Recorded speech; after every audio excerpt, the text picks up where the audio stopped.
of the team, and then you had promised to give us an update this month.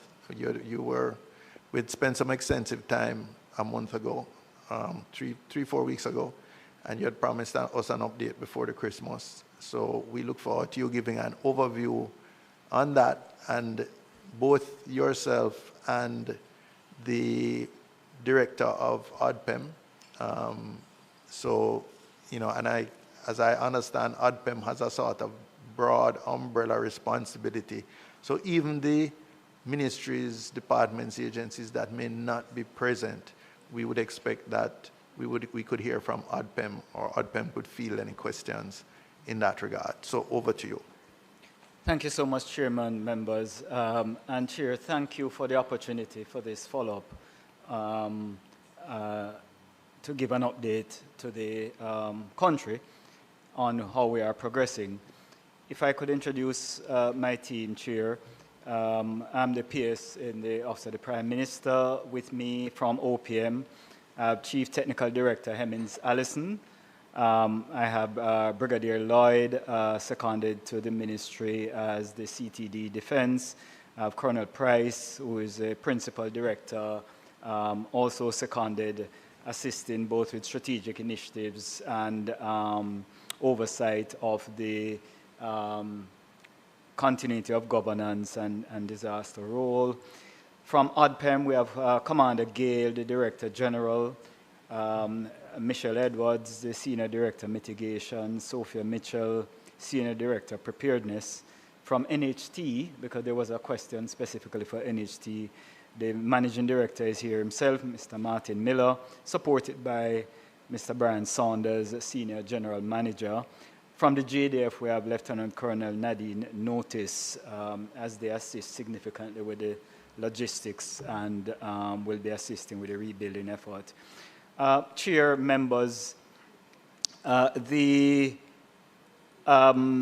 issues that were raised and that we promised to follow up on cover a number of MDAs, and that's the reason we have the wide team we have here. I should note that the MLSS, although there are questions relevant to them, they were not advised of the meeting, and PS had a press conference this morning, so she asked that if she could be excused on this occasion, but would be prepared to appear at your next convenience to address the questions. As you said, Chair, the ODPEM has some sense of what other MDAs are doing and probably can give some indication, but we'd certainly want to allow the PS for the ministry to have the opportunity to go into the more intricate details, if you would allow that opportunity when PS Jennings is available. We are at a stage now, Chair, where we are looking hopefully definitively before the new year to pivot the way the effort is going.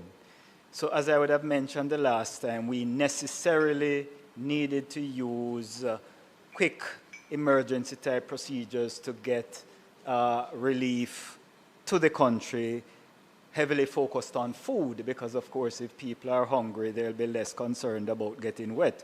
But now that we have done that quite a bit, as I indicated the last time, we're hoping, hopefully before the new year, to have a change in how we assist the country in two ways. One, we want to give more purchasing power to those who are in need, so that as the businesses come back up, they can actually get the things they want and not just a package that we assume that might be, and they may have too much of one thing and not something else. So we're hoping to put purchasing power in their hands. The details of that is being worked out by the MLSS, so they are looking at what I will loosely call a voucher system, but it doesn't necessarily mean a piece of paper that has the word voucher on it. It's really putting purchasing power in the hands of citizens, and we have had some meetings on how that could work, and the details of that are also being worked out. The MLSS will also be providing the guidance on the needs list and the priority of needs of who should get that sort of support. But we're hoping to pivot to that sort of modality of providing relief by the new year. We're also going to refocus. I just want to pin you down on that because, no, don't turn off your mic. The last time we heard about this broad voucher system, but again, I think it was about 2 weeks ago, the Prime Minister made a statement to Parliament on it, and there was in his text there was a mention of the voucher system, but he also spoke it could be a digital kind of card or something like that. But you know, another couple of weeks have gone, and we're still at the very vague stage. You know, we should be transitioning now, or certainly by January, to that. So I would have expected a little greater detail or specifics, at least what you are exploring. Sure. Go ahead. There is indeed more detail. But in fairness to my colleague PS, as I said, she and her team has really worked on this. They made a presentation recently to Prime Minister on the concept. He asked them to tweak a couple of things. And I would really, if you don't mind, Chair, defer to my colleague PS Jennings to provide those details. It's her team that works on it. But I can assure you there have been progress, and they have a product, but for some tweaks that will be ready to roll out. In January. I am reasonably confident that by the new year, we'll be able to, you know, roll something out. But I really would want to defer to my colleague. Okay. She did the work on that, Chair. Thank you so much. Also, Chair, as a part of the focus on rebuilding, you would have heard mention of the National Reconstruction and Resilience Authority. The PM actually mentioned this publicly before. We're still working on the details. The idea is to have a body with special powers that can expedite the major rebuilding process we're going to have while being compliant, but nonetheless pulling all the MDAs together to expedite that. And to note, Chair, that as the PM would have mentioned, this is not unusual either generally worldwide or even in Jamaica. After Hurricane Ivan, PM Patterson had put in place the Office of National Reconstruction, and we're looking to build on that, good effort and to have the NARA with similar powers and, to, as I said, to be compliant, be transparent, but find a way to expedite processes that normally hold things up. The NHT has a significant role, and the chairman, when you allow, Mr. Chairman, the managing director will speak to his specific role.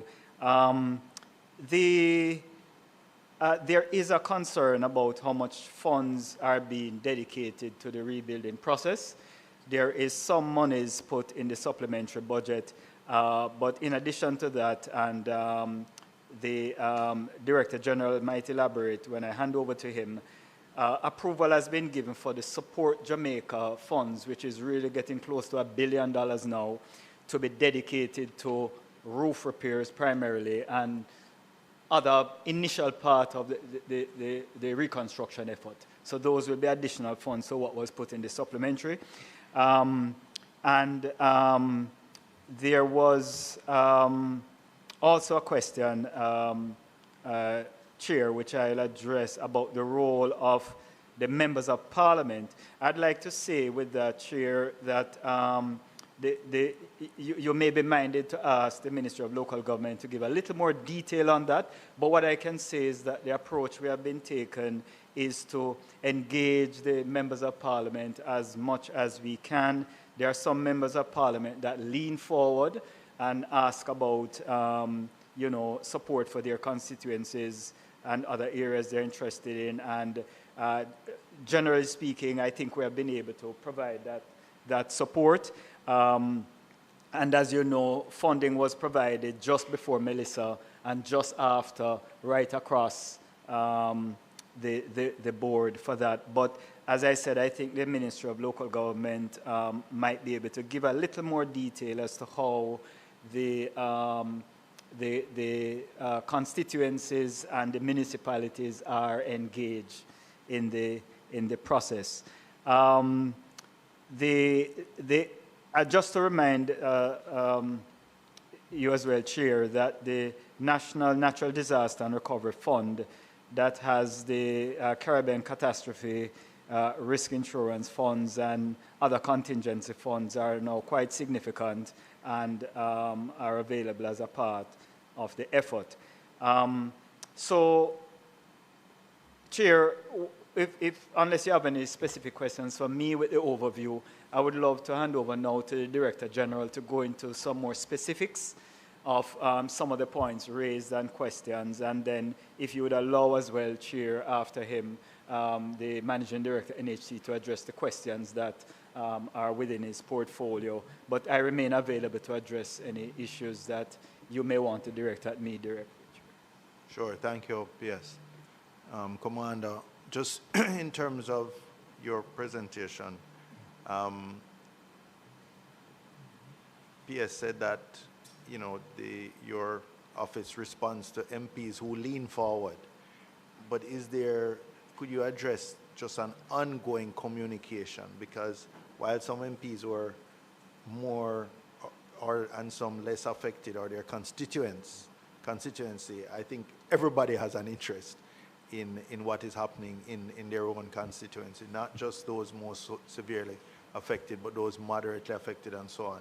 So just in terms of your address, if you could say, what is the provision for communication with members of Parliament on an ongoing basis with all members of Parliament? Morning, Chair. Morning to the rest of the committee. Substantively, I believe the PS might have covered some significant points. I will lean into the questions and answers submitted, but I'll just address the point concerning the engagement with MPs. So by and large, it has been that for the MLSS, the ODPEM, and the Ministry of Local Government and Community Development, rather, that MPs have sought to reach out to us. We've adopted that mechanism, and when they have reached out, there's a mechanism by which we triage the request.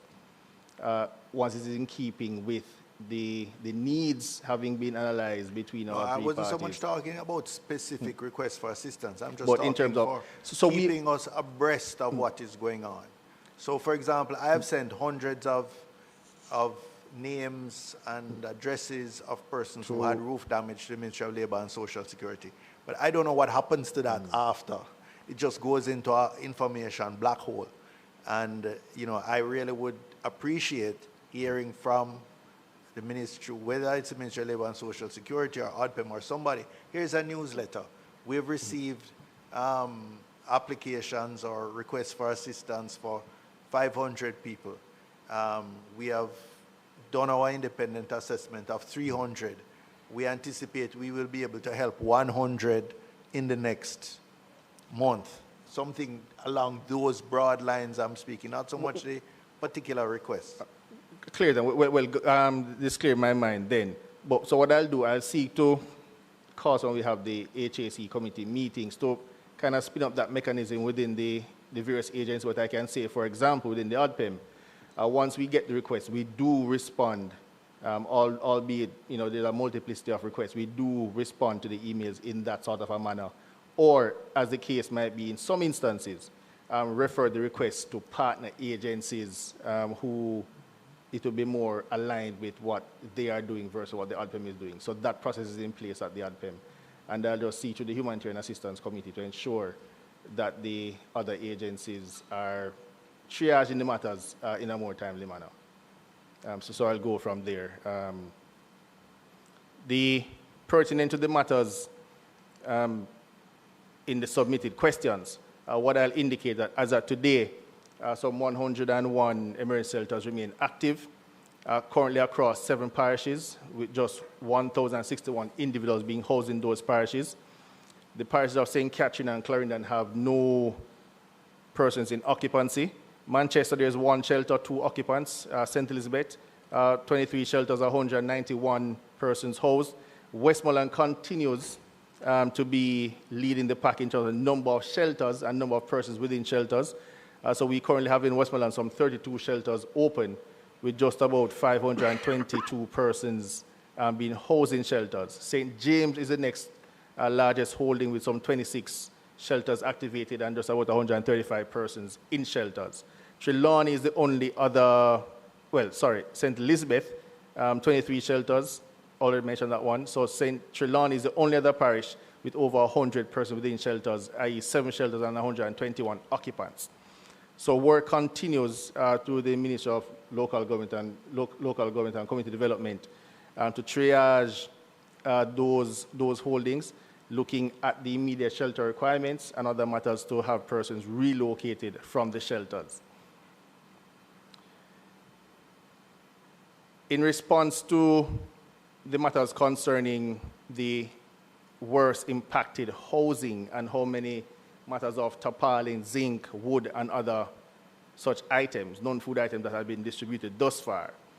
In response to the widespread housing damage caused by Melissa, the ODPEM has continued to coordinate the distribution of shelter equipment, shelter repair, bedding supplies to the affected communities. As of last evening, we would have issued just about 40,000 emergency shelter-related items. Now, these items are broken down: tarpaulins, shelter repair kits, plastic sheeting, tents, cots, blankets. Those that have been issued from our stores. It is pertinent to observe as well that we have not been issuing yet construction material. The procurement process for that is underway as we transition to the early recovery phase. What I'll also indicate is that the ODPEM has received into its warehouse some 27,000 board measures of lumber and some 1,300 sheets of zinc from the Cooperative Republic of Guyana. Now, this is pertinent to the repair work being undertaken by the Guyanese Defense Force Corps of Engineers, who are working alongside the Jamaica Defense Force team out in Westmoreland.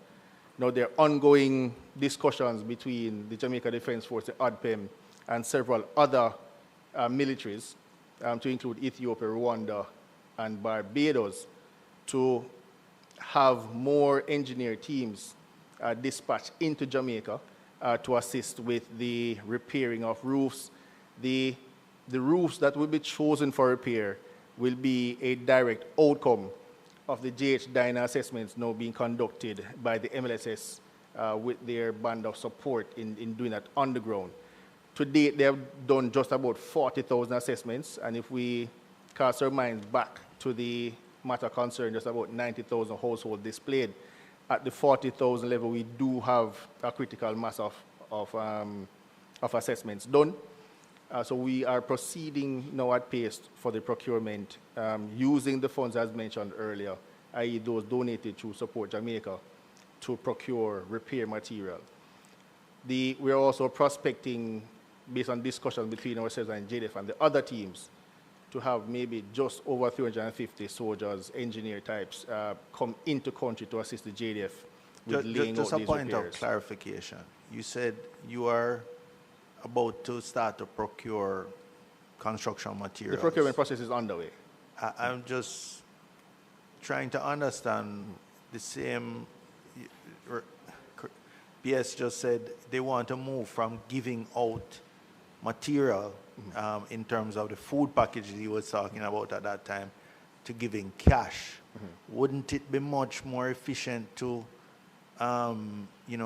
give cash or give a credit at a hardware, a local hardware?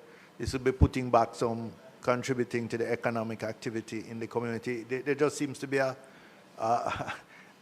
disjointed approach. On the one hand, you're saying it's important to give people the choice and give them, empower them, give them support their agency in their own recovery by giving them cash. And then on the other hand, now you're talking about you going through a procurement process for materials where you will be issuing them materials. So I just need a clarification. Is that material solely for what the JDF and the other military engineering units will be putting up, or is that material for general distribution? No, so this is solely to cause the work of the JDF and the other teams to get underway. Okay. And this is also tied into the assessments being done out of the MLSS. So it's a multi-pronged approach.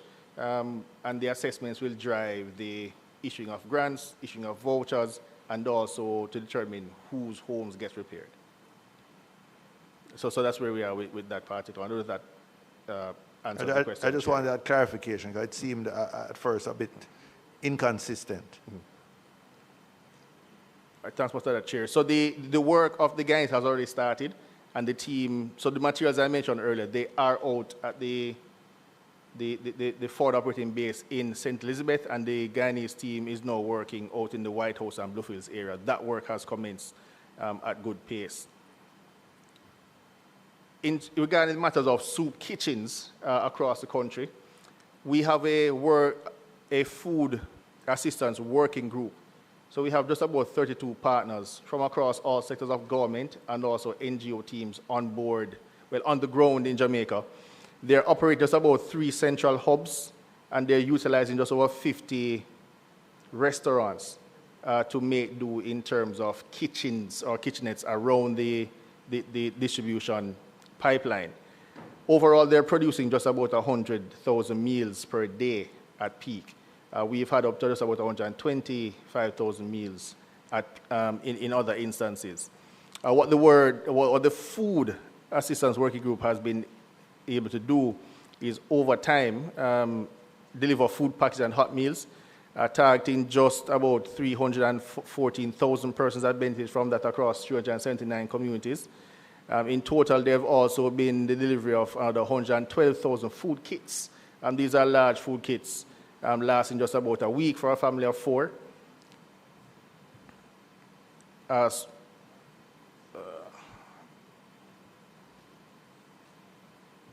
me just get back to the documentation here.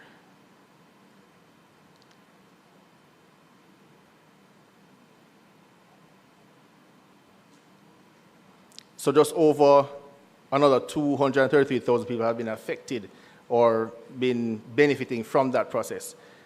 Also, just over 3.3 million hot meals themselves have been cooked and delivered to just over 190,000 persons. The response has a significant breakdown in there, primarily just over the period since we've had these kitchens going. Over 1 million meals have gone into Westmoreland, which is the highest recipient, followed by St. Elizabeth, almost 900,000, St. James, just over 700,000, and Hanover, just over 138,000 meals have gone in to those systems, or those parishes, rather. In terms of care packages that have been delivered to the GOJ system, just over 340,000 care packages have been delivered to date, primarily through the ODPEM, just about 99,000, and the remainder is about 242 plus thousand delivered by the JDF and MLSS. The JDF there supporting the MLSS in their last mile deliveries. The JDF has also been robust supporting the ODPEM deliveries in the same breath. When we look at the spend from the ODPEM, just about $80 million has been spent on food care packages since Hurricane Melissa affected the island.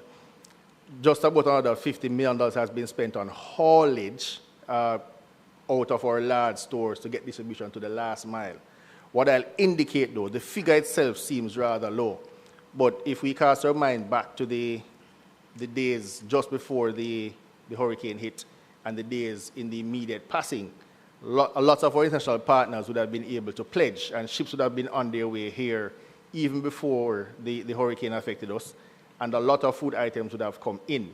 So just by being judicious with the funding, we've been able to cause most of the funding to go in on the back end and utilize the food items which are coming in, want to avoid waste and just be more judicious with the funding. And also, we expect that as our partners start to wind down their operations, then the spending from the ODPEM and the MSS will significantly increase just before the moments where we are transitioning now into cash and cash grants. So that will, by our next report, just before we transition into the cash grants, we will expect to see an increase in the amount of spending from the government organizations. I'll also indicate that primarily, again, clarification, the 50 million haulage is not just Not- with not respect just to food. the 80 million, but respect to the To- in-kind food Indeed. contributions. All non-food items and food items coming out of the main stores in Kingston, then down to the distribution hubs in the remaining parishes. What I'll also indicate is that the ODPEM will spend less than the MLSS, who has the greater charge as it concerns procuring food items. They will, when they come, discuss their own figure, but they would have spent significantly more than the ODPEM in causing food packages to be procured and delivered into various spaces.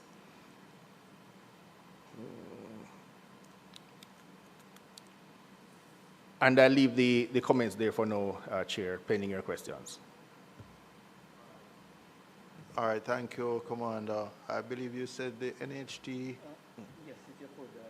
Yes, just a summary, and then we'll ask questions. Good morning, Chairman. Good morning, committee members.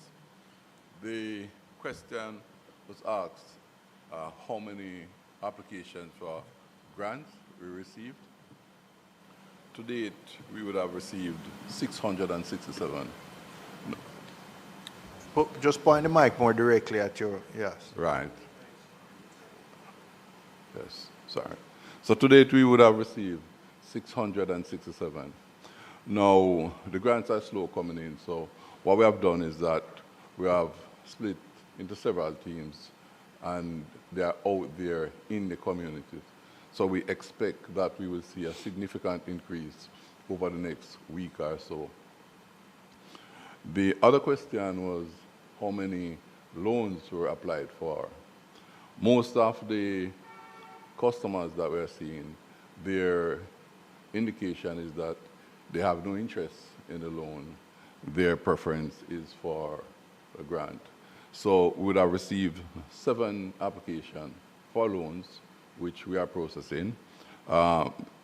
During assessing the applications for grants based on income and the individual circumstances, there are 11 applications that we thought could access and service a loan. Right. Now, just for clarification, this is from the universe of NHT mortgages or persons with NHT mortgages, or is this open to persons applying for new NHT contributors who would be applying for a mortgage for the first time? It's open to all contributors, and it goes beyond just contributors, because what we have done is that we put in place provision for immediate family members to apply for the loans on behalf of their parent or other Okay, so this is a relatives. NHT, this is a relief and recovery initiative that's open to all Jamaicans, That is not just NHT contributors or those who already have mortgages. Correct, Chairman. Okay. And it is what we saw when we went to some communities, for example, out in Falmouth Gardens, one of the complaints that we lost our roof during a burial, so we wanted to change from a timber arrangement to a slab arrangement. So this loan is also available for that purpose. You also have cases where these persons would not have had any insurance coverage, and therefore the loan is available to those persons. Again, the grant is also available because you will appreciate that not everyone can service a loan. How many NHT mortgages do you have at this time? How many homes out there are financed active NHT mortgages? Just focusing on the 7 main parishes, we were looking at just over 20,000. But the structure of the portfolio is one where you have a combination of scheme developments, open market, build and own lands, and those tend to be scattered right across the parishes. So it's a little bit more challenging to track those, whereas we can go into a scheme and we spend a day or two in the scheme and just focus on those. That's the NHT scheme. That's the NHT scheme, or not just NHT scheme, but government development or developments that we would have partnered with other entities. Okay. So those numbers seem a bit small to me, but I imagine that the NHG requires all the customers who have mortgages to insure. So they would have insurance in the case of damages to their homes, I imagine. So they would not have to rely on, in the main, on a sort of special charitable mechanism to assist them. Agreed, Chair. So as at yesterday, we would have received what we refer to as notification, which is where persons would have indicated to us that they are going to supply insurance claim. And we receive such notification, 1,567. In terms of those who would have completed their claims, returned the claims with all the relevant documents to include estimates, evidence of damages, and so forth, we received a total of 357 with a preliminary estimate of about $823 million. And those, we are going through the process now jointly with the external assessors appointed by the brokers, the insurance company. Plus, we have entered into an arrangement to allow for the brokers, for NHD project officers, to assist in the process of doing the assessment and also conducting the review. We commence payment in terms of insurance settlement. As you know, our insurance arrangement is one where a portion of the portfolio is self-insured. So those will be moving at a fast pace. So far, I know that we would have submitted a few for payment in finance, and we expect that by the next 2 weeks or so, we will see a large portion of the 357 coming through for settlement. Just say a little bit more about that self-insurance fund that Right. NHT operates. What's the size of it? What percentage of your mortgages are covered by that? Right. So our total portfolio, if you were to look on it, is in excess of 400 billion Jamaican dollars. Now, the approach that we've used is to look at areas where we have high concentration. So St. Catherine, Portmore, Kingston, and St. Andrew, we tend to have close to 70% of the portfolio. Out in Clarendon, that is increasing. But then again, the mix in Clarendon is a little bit different in terms of housing type, structure, and so forth.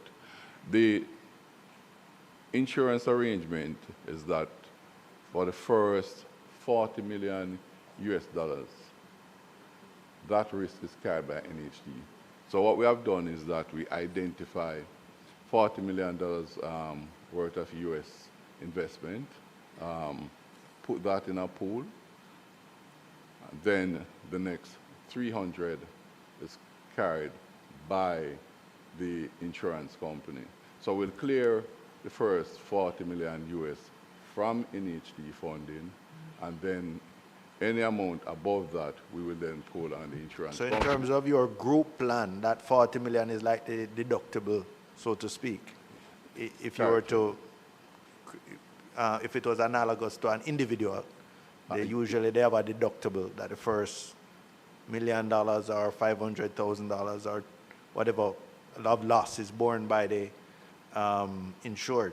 It's borne by then NHD. Above that, it's... And then above that is Okay. the insurance company. That is not to say that there isn't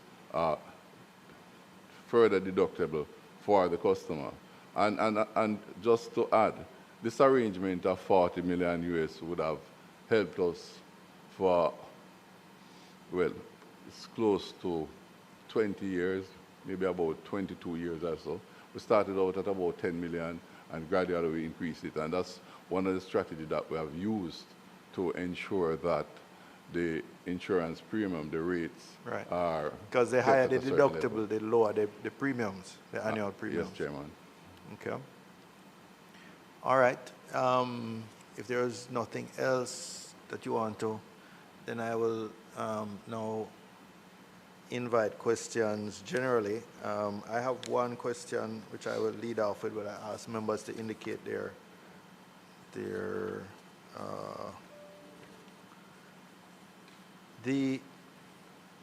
coming back to the ODPEM presentation, 80 million cost in food packages and 50 million cost towards distribution. I would tell you that as a member of parliament, and I guess I'll categorize my constituency as moderately affected, one of the challenges we've had with the government programs is that it hasn't provided for transportation of whether care packages, building materials, etc.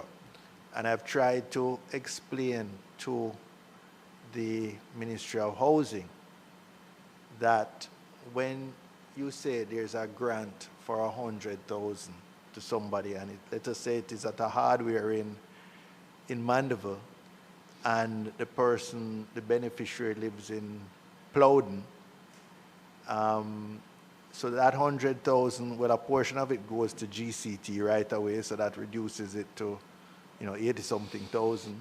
And then the transportation of the building materials could be $30,000. So further reduces the value, the realizable value. And by the way, they can't use, there's no provision for transportation, even within that, say, $100,000 grant. And I think, we really need to look at that. Because if just the government's own experience, and I can tell you, I'm sure every MP here, sometimes the cost, people contribute free goods, and the cost of, they tell you it's free in Kingston, but then to transport it to Manchester or St. James or Westmoreland, sometimes it's more, it can be even more than the value of the goods. So that's one of the challenges, and I don't think the government has fully appreciated, or let me say some agencies or departments of government has fully appreciated that just material by itself or goods by itself without a means to distribute it, as you said, that last mile, is very challenging, and I think we need to take it into our policy formulations, and transportation one, even the field work required. I've had teams in the field doing the geotagging, I think it was called, days and days, over wide areas, and somebody has to finance that. You have staff, you have vehicle to transport them, etc., etc. And all of that now is left to the MP to provide that. So I think we need to, I would just commend that to the policymakers to consider. I had earlier seen Mr. Clark. His mic went off, but in fairness, I think he was the original first one to have turned on his mic. And then Mr. Newell, and then Mr. Hines, and then Mr. Crawford.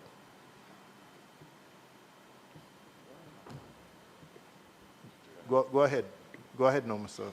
Thank you very much, Mr. Chairman. I wanted to make a comment then, but I realized that you went by, so I just turned off the mic.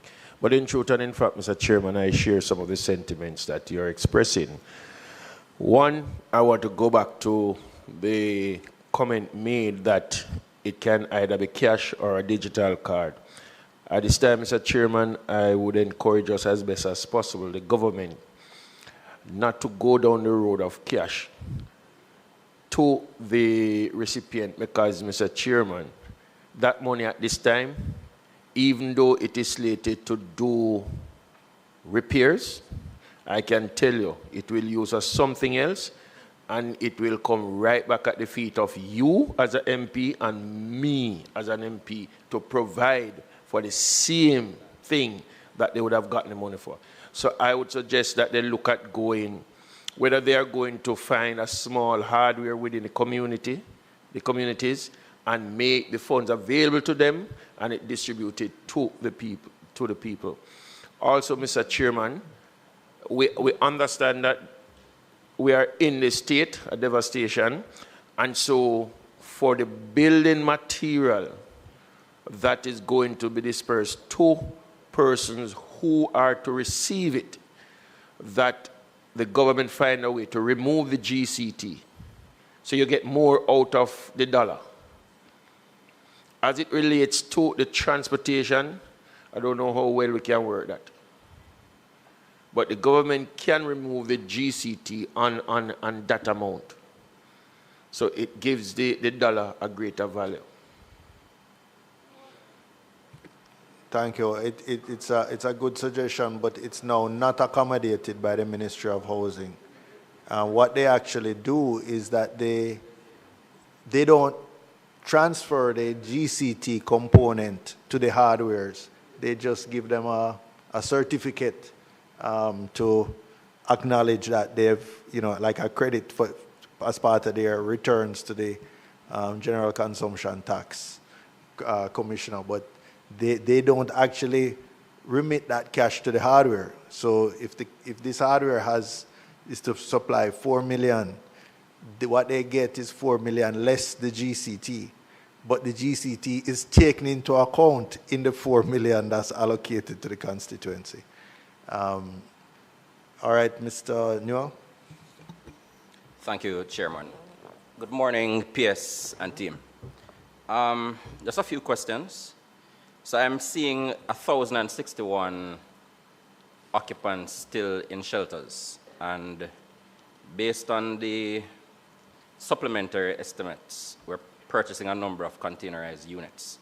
I want to get an understanding of how you will prioritize for those containerized units, how you'll prioritize the distribution of them, and whether, because oftentimes when government has housing programs, there is the question of tenure, land tenure.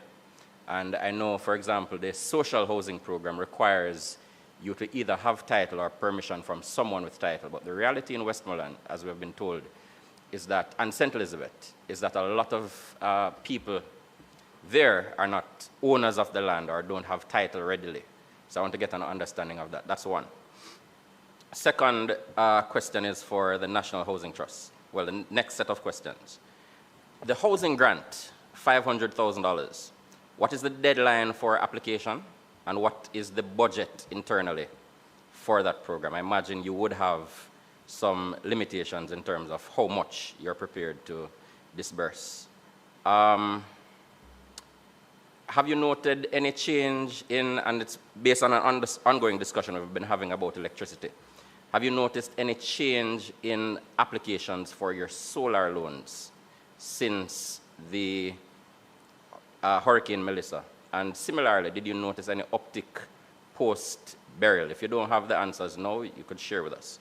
Are you providing any relief to your mortgages who have been, apart from the loan, the additional loan, and the grant, is there any moratorium on mortgages or that they can apply for? In terms of the Ruthven Towers, which was in the media a whole lot, can you give us an update on that? Was it affected during Hurricane Melissa? Has any work been done to bring it to a condition, to fix the issues that have been reported? NHT housing schemes are built to withstand a category what hurricane and what level earthquake. Disclosure, Chairman, in the past, my first job was at NHT.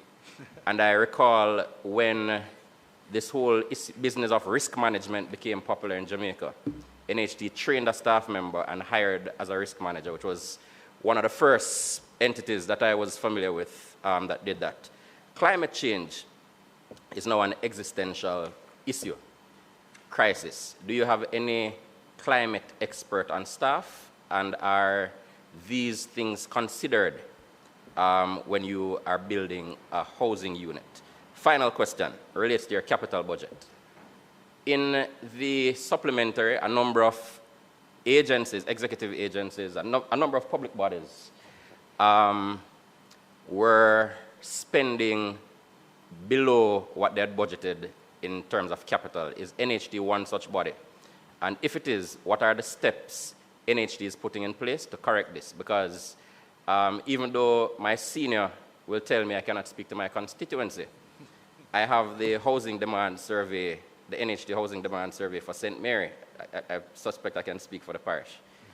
And it says the demand for housing is over 2,000 units, but I'm not able to recall when outside of Nashville, I think Nashville may have been the last development which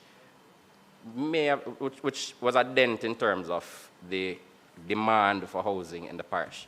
So the capital budget, there being an underspend in the capital budget, I want to know what steps are being put in place to have that rectified. Thank you.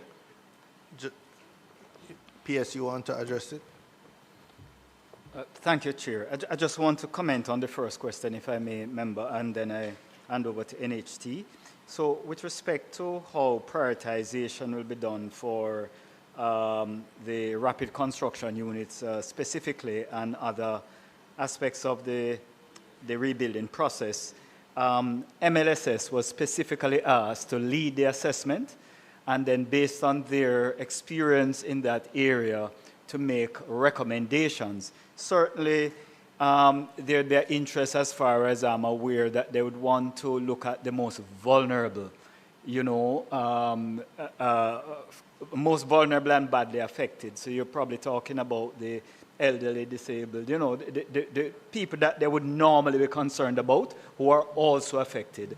But again, I would ask if you could allow my colleague PS to give details of that when you have a chance to speak with her. I also know. But there was also an element about the shelters, and ADPEM is managing the shelters, as I understand it. Is ADPEM managing the shelters? I just want to confirm. Oh, sorry. Well, there's some coordination oversight, Chair, but squarely no, it is rests with the local government. So immediately before the storm, it's ADPEM, and Indeed. then afterwards it's handed over to the local government? Okay. Indeed, Chair.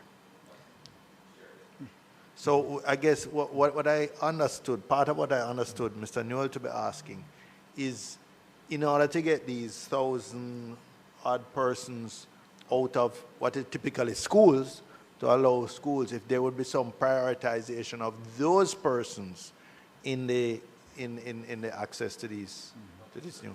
Just a related point, Chair, is the issue of land tenure. Because, if it is that the mobility of housing in Westmoreland is caused by no tenure, then it would stand to argue that people who have been badly affected and have nowhere to go may not have ownership of land. So if tenure continues to be a part of the requirement, then I want to know how we will ensure that they are able to benefit from. Well, I don't know if it's ownership only, but it's some security of tenure. So back to you. Yes. Thank you so much. This is an issue that is being considered because one of the things we have to look at for the rebuilding is where you have had significant devastation is whether you encourage rebuilding in those same vulnerable areas or whether the government looks at land that it has control over and seek to encourage relocation. So those are some issues still being worked on. But as we hand over to NHT, maybe the MD... Before you hand over to NHT, yes, I just want to be clear because these units are expected to arrive in either January or February, depending on which of the week, the projections. They're projected to arrive that quickly. So we don't have a lot of time to take a look at this. So you're saying there is not yet concrete policy decision in terms of how they will be treated with? So, Chair, member, I think we have a legal obligation to ensure that we're not encouraging citizens to be on land for which they have no rights. We could be subject to lawsuits, etc., if there is some evidence that the land actually belongs to someone else. So as much as we would like to just facilitate persons based on their word, we do have a legal obligation for some due diligence. So I would say where the question of tenure where there's no question of the tenure, I think we could expedite. But where there is question, then we would have to look at other ways to facilitate. And that's why I'm saying that we are not averse to looking at a possibility, especially where relocation should be encouraged. That the government, with the support of the NHT, for example, would look at land that the government has positive control over and seek to encourage. So, for example, we might say to a citizen, you have total destruction. We're going to give you a unit, but we're going to place the unit on this piece of land that we can verify the ownership because it's NHT or whoever land, and are you willing to accept this unit on this new piece of land, and then we secure your tenure. It may be irresponsible, member, if you'd agree with me, if we have doubts about the ownership of the land, and just on the word of an affected citizen, we go and place something there. I don't know that legally we would stand on good ground. Let us be clear. I'm trying to understand what we're doing with these 1,061 people who are in the shelter, the hurricane having passed on the 28th of October. And so I'm trying to get an understanding of the policy considerations and discussions that are taking place to ensure this. But I also wanted to insert my understanding of the reality in the space. So if the response is that you're looking at government land and that is a possibility in terms of locating them, then that is one policy discussion that you're saying is taking place. I'm trying to be clear. I'm making no suggestion. I'm asking questions. Sure. So I can get a better understanding. Then we may make suggestions after we get the better understanding. Thank you, member. And we certainly would appreciate any advice that can be provided. It is a priority to get the shelters repurposed for their primary purpose. That's a priority.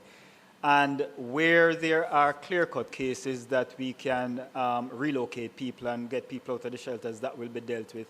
Where we run into challenges in satisfying some of the issues like land tenure, that may take a little bit longer, but it is a priority to get persons out of the shelter. And I'm sure when my colleague from education speaks, she will highlight how important and the pressure she's putting on us to get the shelters repurposed for their proper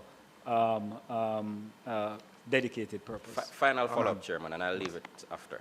Yeah, members, let me just remind you, we have had opium before. Yeah. We have not had education. And I really don't want this to be another 7-hour sitting. Understood.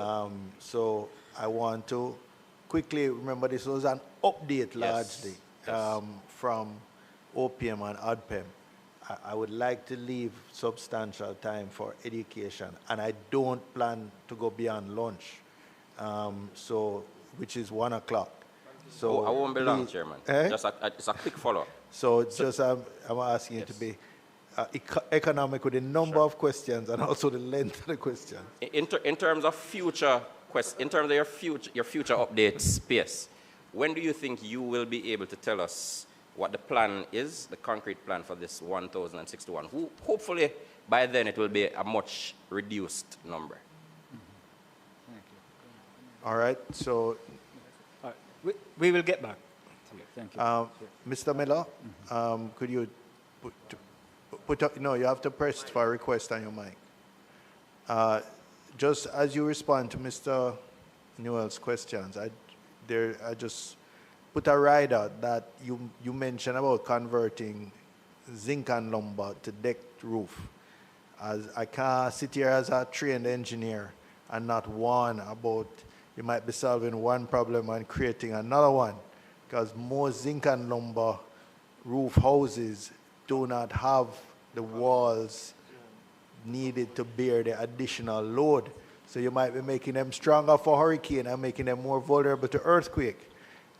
So please ensure that that's the first instinct I hear from a lot of my constituents, especially ones who are in the second round of loss of zinc roof.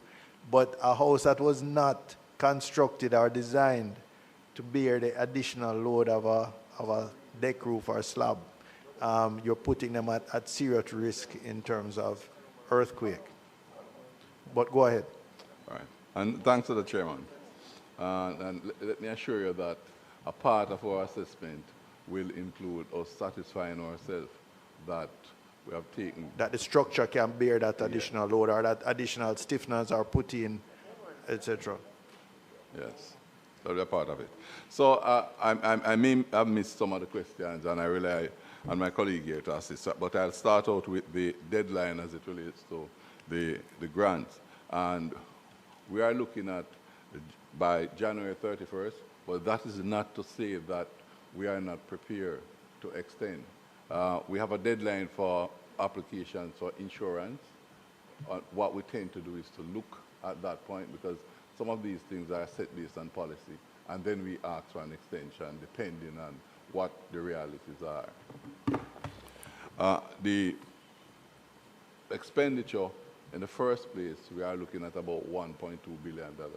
Again, Sorry, can you repeat? Our speaker? $1.2 billion. $1.2 billion, and that's for the grant. Again, we will review as we go along, because we are operating within our policy. We have a policy that allows us to spend up to 40% of our after-tax surplus on grants and subsidies. So we tend to operate within that number, but make adjustments so that in the event something else should pop up, there's room to treat with it. As it relates to the solar loans, certainly after Hurricane Beryl, we saw a significant increase. And after that, we made some adjustment to increase the amount. Prior to Hurricane Melissa, the number of applications continue on that path, where more persons were coming in to apply, and the fact that you could join and access up to 5 million. It made it even more Access attractive. up to 5 million for the solar. For the solar, you could join, 2 persons could join. So Okay. as an individual, you 2.5. 2.5, yes. But for the average home, 2.5 would be more than sufficient, because the costs of those systems have been coming down significantly. I can tell you, I put in one in Mandeville since, and it was about, it was significantly below 2.5. So again, it ties back to the issues of the JPS. Are going to have more people migrating after the system. Now, if you recall, Beryl was much more, the impact of Beryl was a much smaller footprint. So if that triggered that jump in your applications, I anticipate that next year you'll have much, much more from Melissa. Or let me ask you, would that be a fair assumption? It is a fair assumption, Chair. Oh, okay.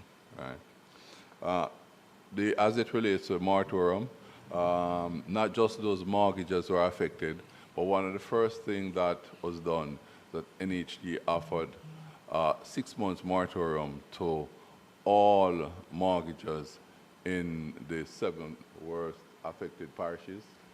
That is not to say that you must take it, because you'll appreciate that some customers would not have suffered any damage or damages. So, but those who apply will automatically get it. Automatically gets it, right. We also place a hold on things such as some of the processes that we're going through to treat with recovery.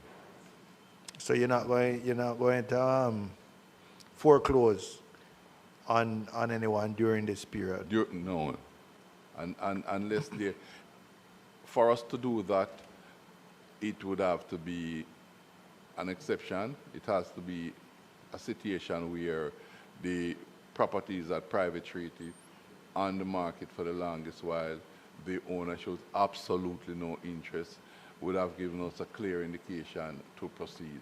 But outside of those, the approach You would generally slow down that process. Yes, Chairman. The recovery, the recovery of your investment process. Yeah, because we recognize that it could come across as insensitive. It would, could.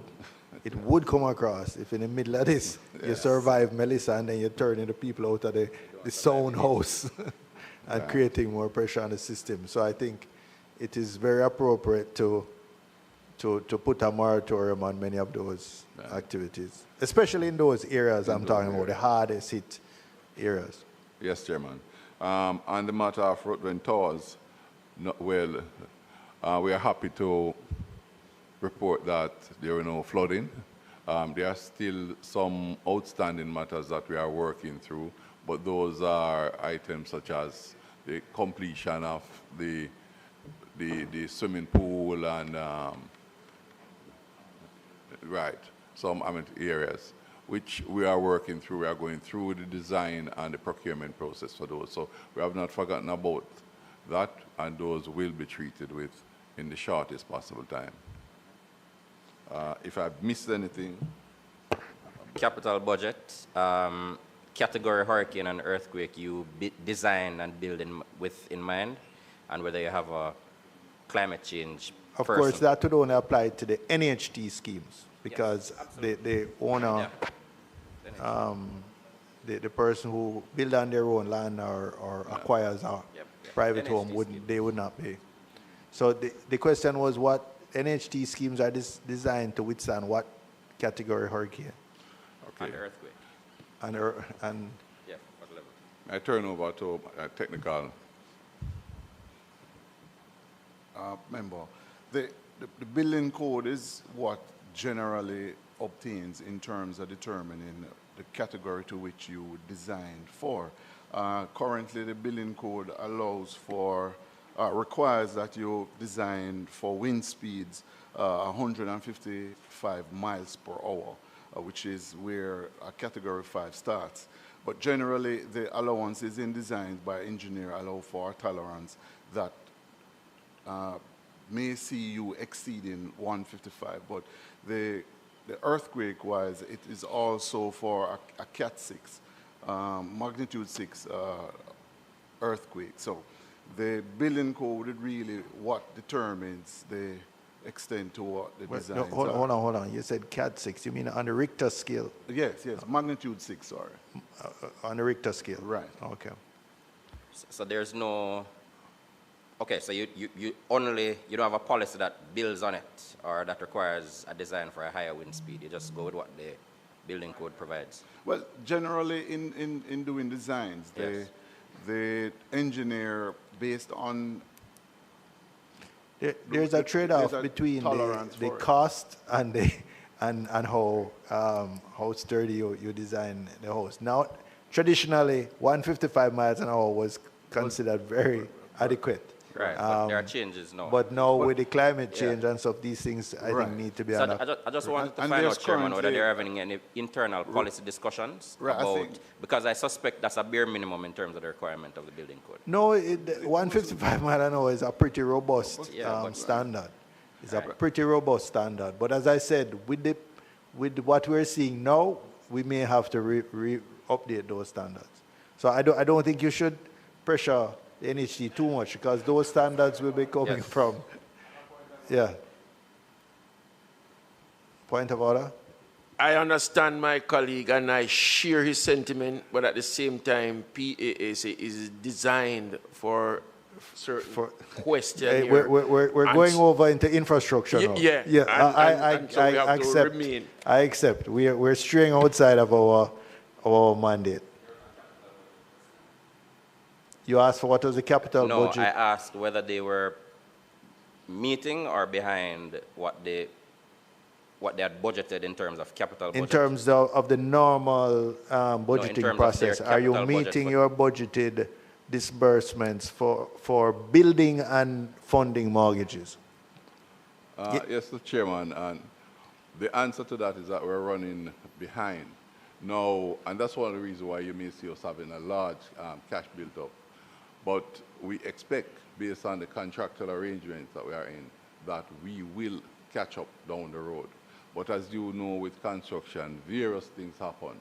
We are given time frame by developers and contractors, and then something else happens. Yeah, well, I suggest you're not going to catch up for this fiscal year Certainly, because certainly not. you know not. that they too much last time.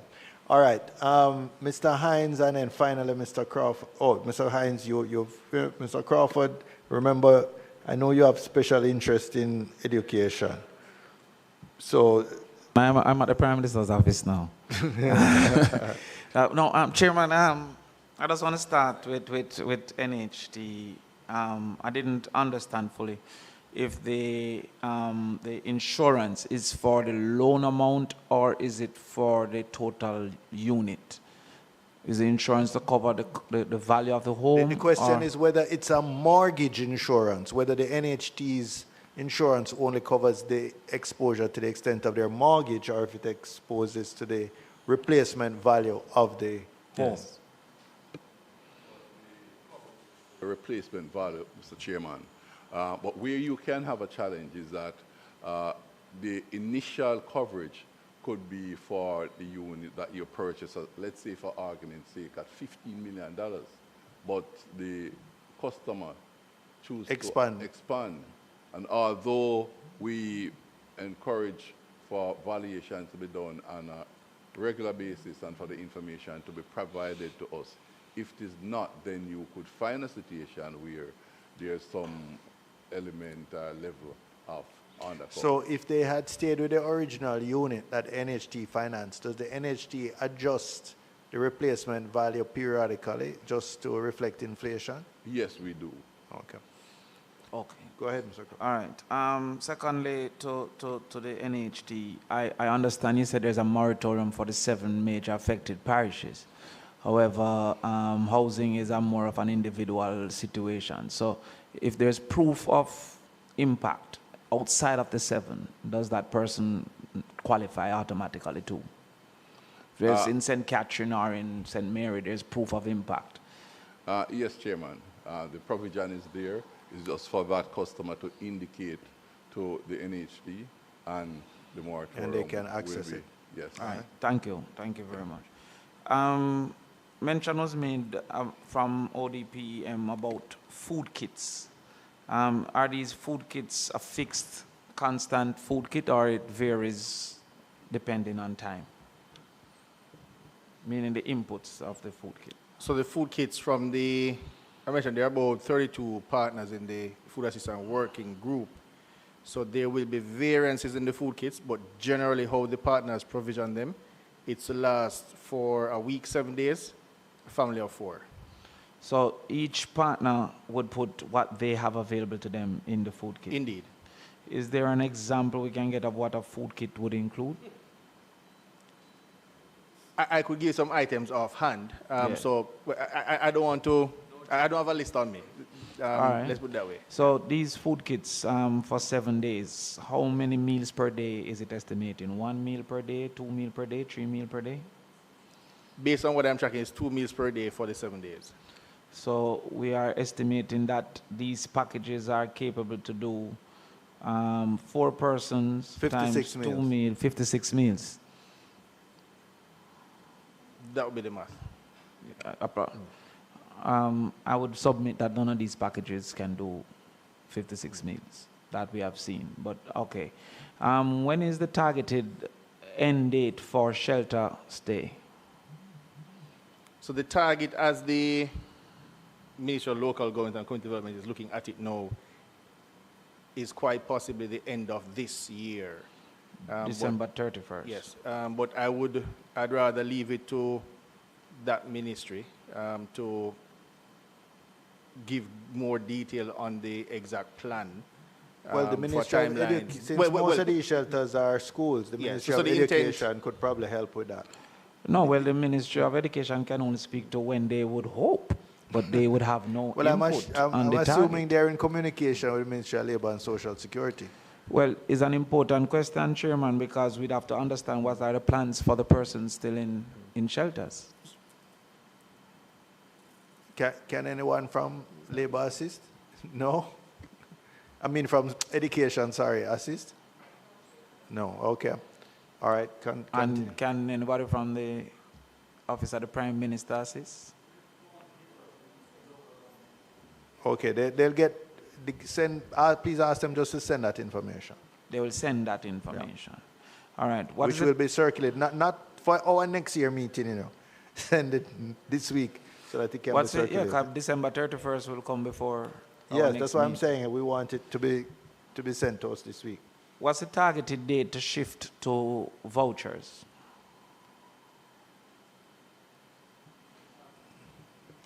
Yeah.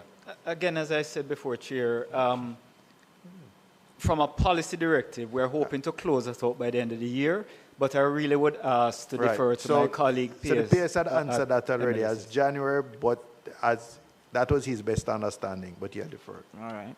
And approximately how many persons are still in need of food assistance?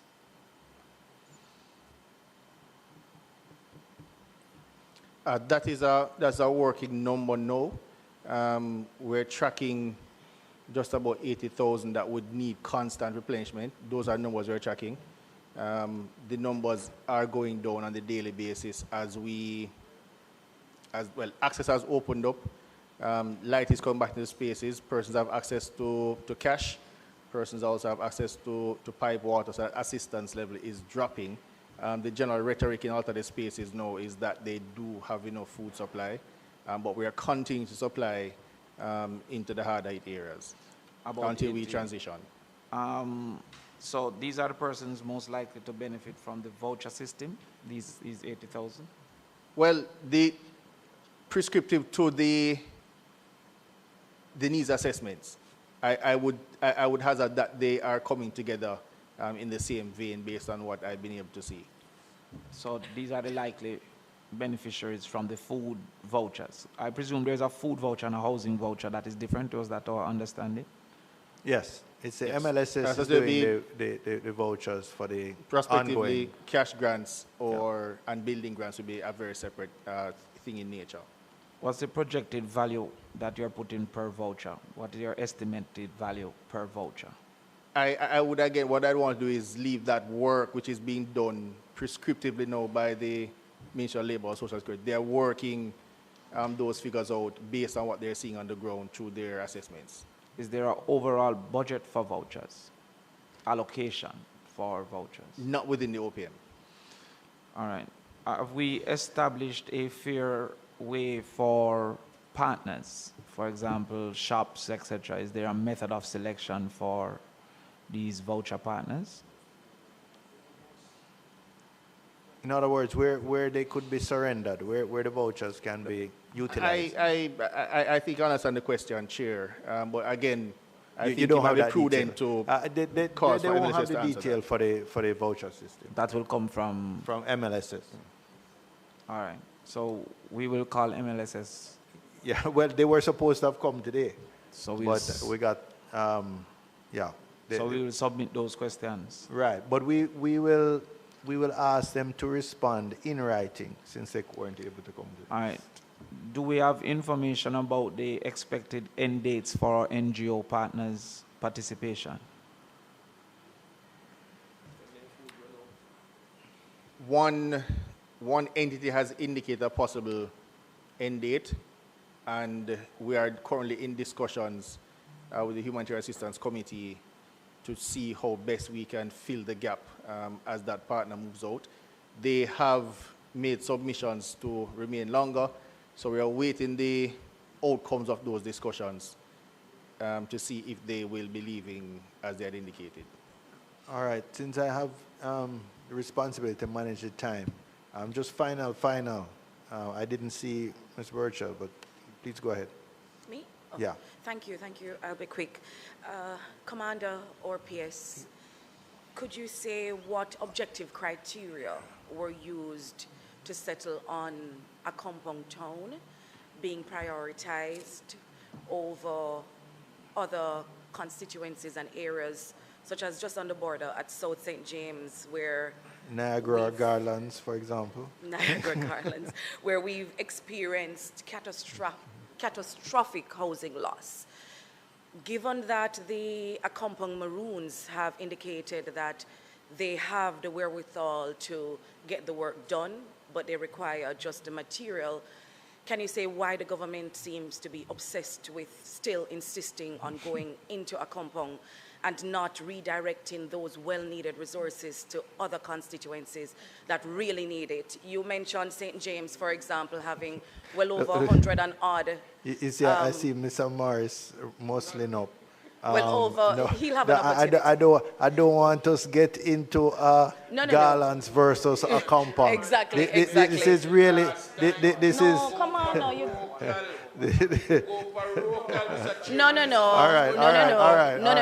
All right. Chairman, with all due respect.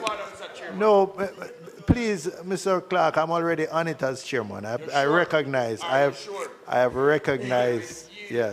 Yes. Thank you, Mr. I've already Clark. recognized it. Thank And you. as It's I not see- at all parochial. This is a national issue. This is a national issue. Community names in that order. It is parochial. The chairman. Realize that the MP for that area is stiffening up. Mr. Clark. Yes. Mr. Clark. No, Mr. please, Clark, we're please. managing the time. Mr. Clark, just We're give me a trying to chance. I manage the said I would time, deal with it. please. I said I would deal with it. I sat here and I Mr. Clark, all the mics are off. Could you just allow me to deal with this?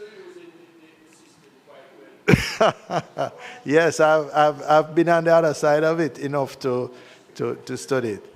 Members, please, we're on the last 5 minutes of OPM.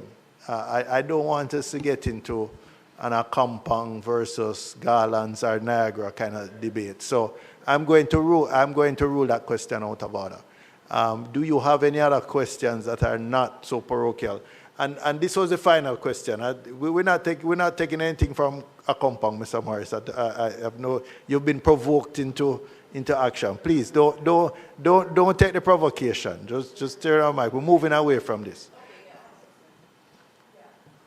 Thank you. What goes into the prioritization of one area versus another when you decide to deploy well-needed resources such as the JDF and the outside teams who are coming in to rebuild housing and stuff like that, especially when areas have insisted that they do not need the resources? Can those I don't be think you sent need to over? add that right out. The second question is with respect to the distribution of resources. You mentioned that you've spent a lot in terms of haulage to get a lot of material from Kingston into warehouses. I'm aware of one, for example, in Montego Bay that I'm told is filled from ceiling to floor, but there is still a great demand for like mattress and stove and cots and tents. Who is the ultimate decision maker where those go? Because there's still a great demand on the ground. And who then is the ultimate leadership and decision-making authority over this? Sometimes I have a great need and I'm directed over housing, I'm directed over local government, education. Is that NARA? And within NARA, is that you, there's no Commander? NARA today. There's no NARA yet, or will that be NARA? Who is the ultimate decision makers? All right, final answer in this section. Sure, thank you so much. If I may assist my colleague here. So the answer to your question, member, is again, I would want to crave your indulgence to allow my colleague from MLSS to answer. They are responsible for assessments. All right, you don't have to go through that again. We yes, will based ask on them their to assessment, respond. they also recommend prioritization. Is that adequate? Yeah, Okay, that's adequate. I've never seen Mr. Morris so agitated. So I'm going to make an exception to take his short question. Thank you very much, Mr. Chairman. Thank you for withdrawing that. I will not make any further comment on that. My concern, though, is with the transitioning from hot meals to the ticket system. I just want to say to you, sirs, as you transition, be careful not to leave out any of the vulnerable persons. Because what I find is that there will be persons coming to collect their, what we call it, boxes, and when they come, they are without a ticket. So what you find is that as the assessment is done, you find that there are persons in some little corners that were left out, left behind, and then you find an old lady, an old man, walking up to collect his box, and there's no box for him. So please be mindful. Thank you. All right, good. PS and team, thank you very much. It's been a spirited morning of questioning. Thank you for the information you've shared. And we would appreciate if you would relay to MLSS that there were a number of specific questions that we'd appreciate if they could get back to the committee on. The committee clerk will follow up as well, but I would appreciate your urging them to give us a quick, early response before we all go off on the Christmas holidays. Thank you.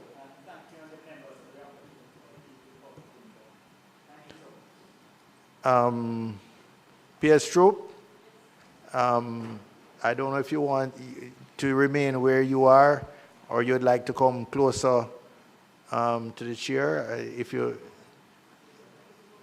which,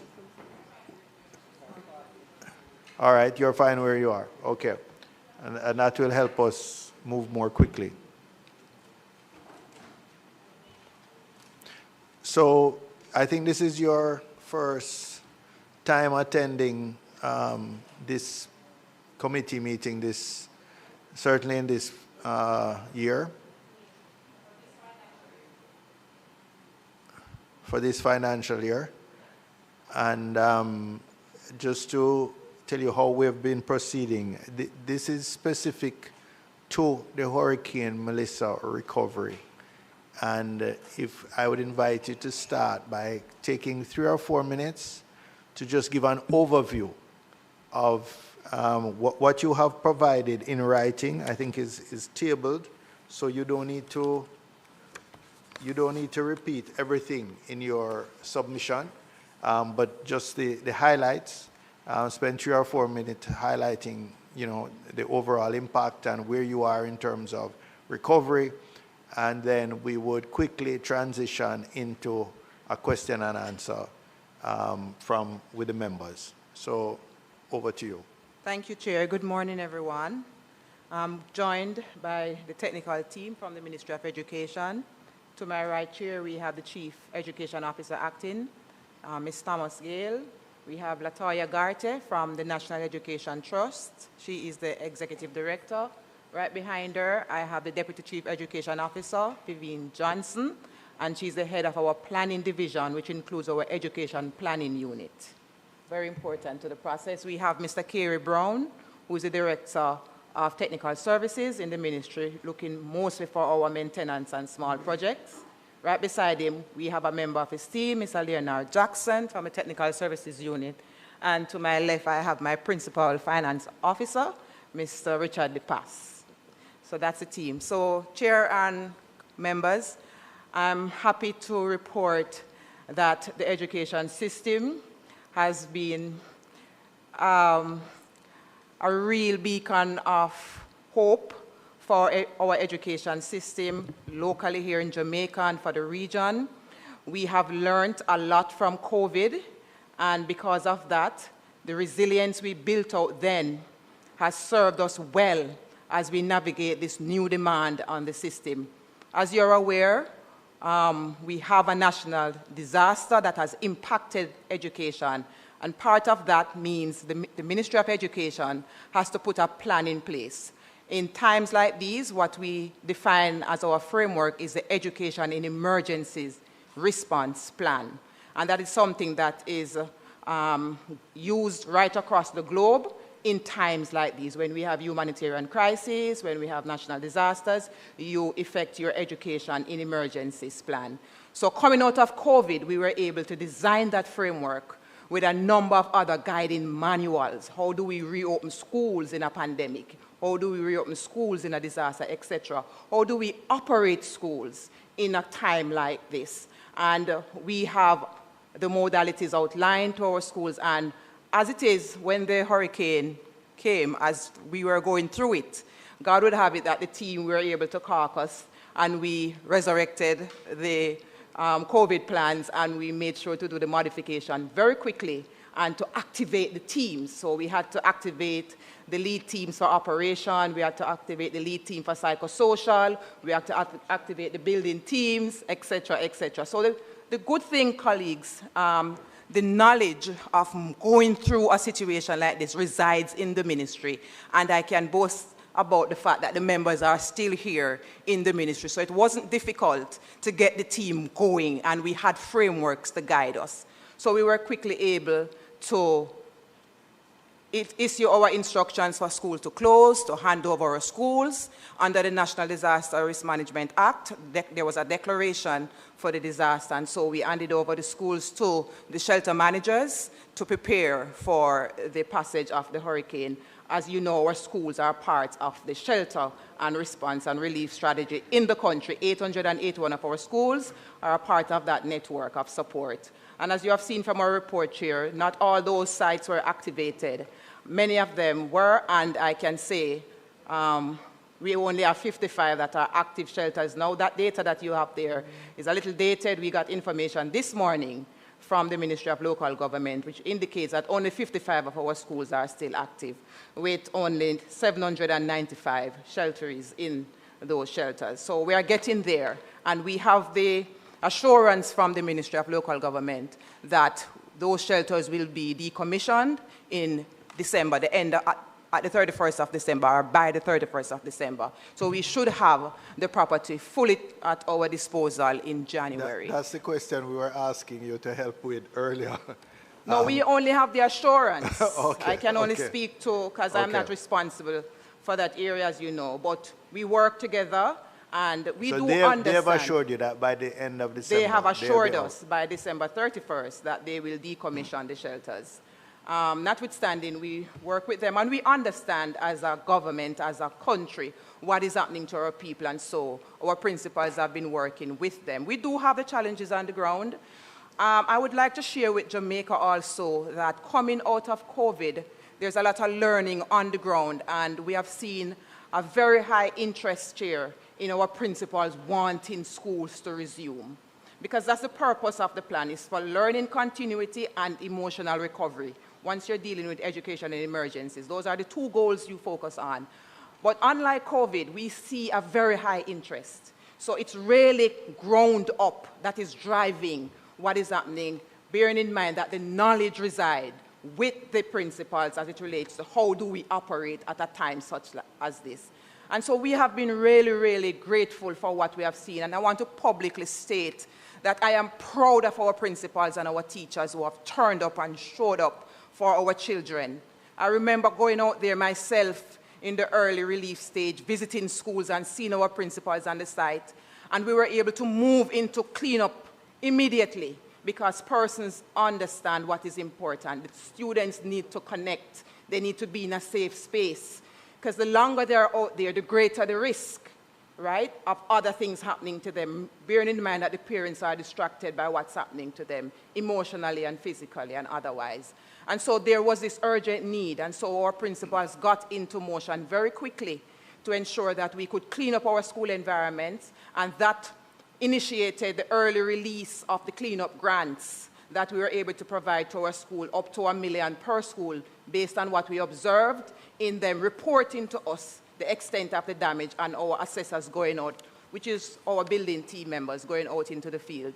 We were able to respond to that. And then we have been doing the assessments as we go along, and you have seen from the data where we have indicated that 721 of our schools have experienced damage, and we have categorized those schools into priority 1, 2, and 3, and we are working through the infrastructure plan to ensure that we do the rebuilding. But not only ordinarily, we are using our new building standards to ensure that we have 21st century learning environment. We are using the opportunity also to modernize the learning environment. So we are building back better so our students can be ready for the 21st century and to be globally competitive. We are Jamaicans, and that's what we do best. And as an education system, we have to maximize on the opportunities we have now in this disaster to get it right. The transformation report did speak to the upgrading of the infrastructure in our schools, and this has brought it forward for many of our schools. So there is an opportunity in this disaster that we have to maximize on. So, Chair, I must say, out of that data, I need to just make some corrections as well. Majority of our schools are open. The last data set that was consulted revealed 850, but since morning, our principals have been actively entering the data because we have an active database. And I'm proud to report to Jamaica that 95% of our schools are engaging students in teaching and learning and emotional recovery. I would like to indicate that 986 schools are open for teaching and learning. Only 24 schools are not physically open, but the students are being connected through the rotation and the hosting model. This is something phenomenal. This is massive. This is big for our country to be able to get up and running after such a disaster in the West. And I'm really, really proud of our principals, and I want to just acknowledge that publicly. Thank you, sir. All right, thank you for that overview.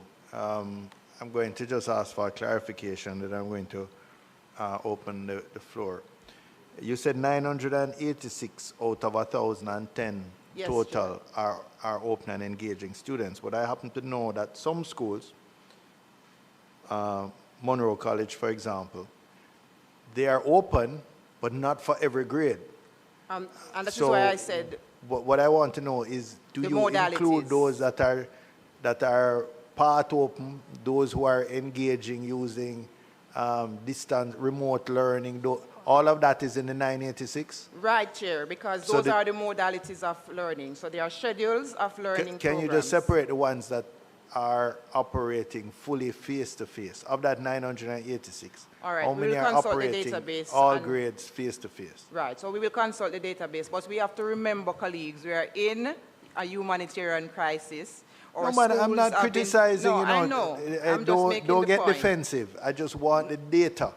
I just want the data it's to not a be able defense, to Chair. understand. We're getting it. I'm just making the point okay. that we have to be realistic in the context. And within an education in emergencies framework, you have to do rotations, you have to do remote, you have to look at all the modalities that are available to ensure continuity of learning and emotional recovery. Yeah, man, I understand. I'm making the point. I understand.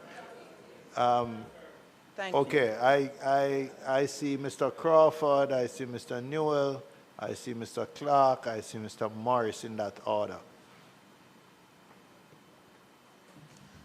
Thank you, Chairman. Chair, yesterday we had information that 150 schools were not open. So I would like to get some better understanding of what would have occurred. This was from the Standing Finance Committee? Yes. Right, I just indicated, member, that we had consulted the data this morning because our principals update.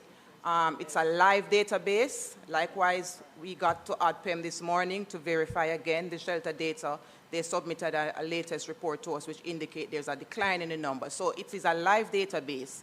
That data that was shared yesterday was dated, and the new data set is indicating that we are at 986. 986. Yes. You said earlier that there was, what, 50 schools still remaining as shelters? 55. 55 as of 55. this morning. So that would indicate that there are some schools remaining as shelter that is considered open. Yes, because the student, remember, the shelters, they are not utilizing all of the blocks, right? And then some of the students from these schools being used, they have been hosted in other schools. Say, for example, Petersfield, that we know about, yes. They are at the church. So the Baptist church has given us the facility to set up the tents, and we are engaging the students in their rotation. Godfrey Stewart High School has also hosted some of them in the rotation. So in this case, is Petersfield considered open? Not the physical school, right. But the continuity of learning, which is the goal of the plan. The students are being engaged on rotation, teachers are involved, and we consider that operational. Well, of those 55 schools, just to say that some of them might only have like 7 or 8 in the shelter. In the shelter. So like, for example, it wouldn't take up, it wouldn't prevent the entire school. Yes, but Chairman, all right. So the Petersfield, he said, would have been considered and counted in the open based on the church. the facilities that we're using to continue So learning. how many schools do we have that are physically open? Do you have that? We're getting the data for the whole school. All right. So the schools that have both the shelter and the schools, what are the systems put in place to ensure security of the children and exposure of the children? Within the shelters? That are both shelter and schools at the same time. Well, those centers those schools that are being used as learning centers for continuity, the blocks are managed. So there's a shelter manager in the shelter.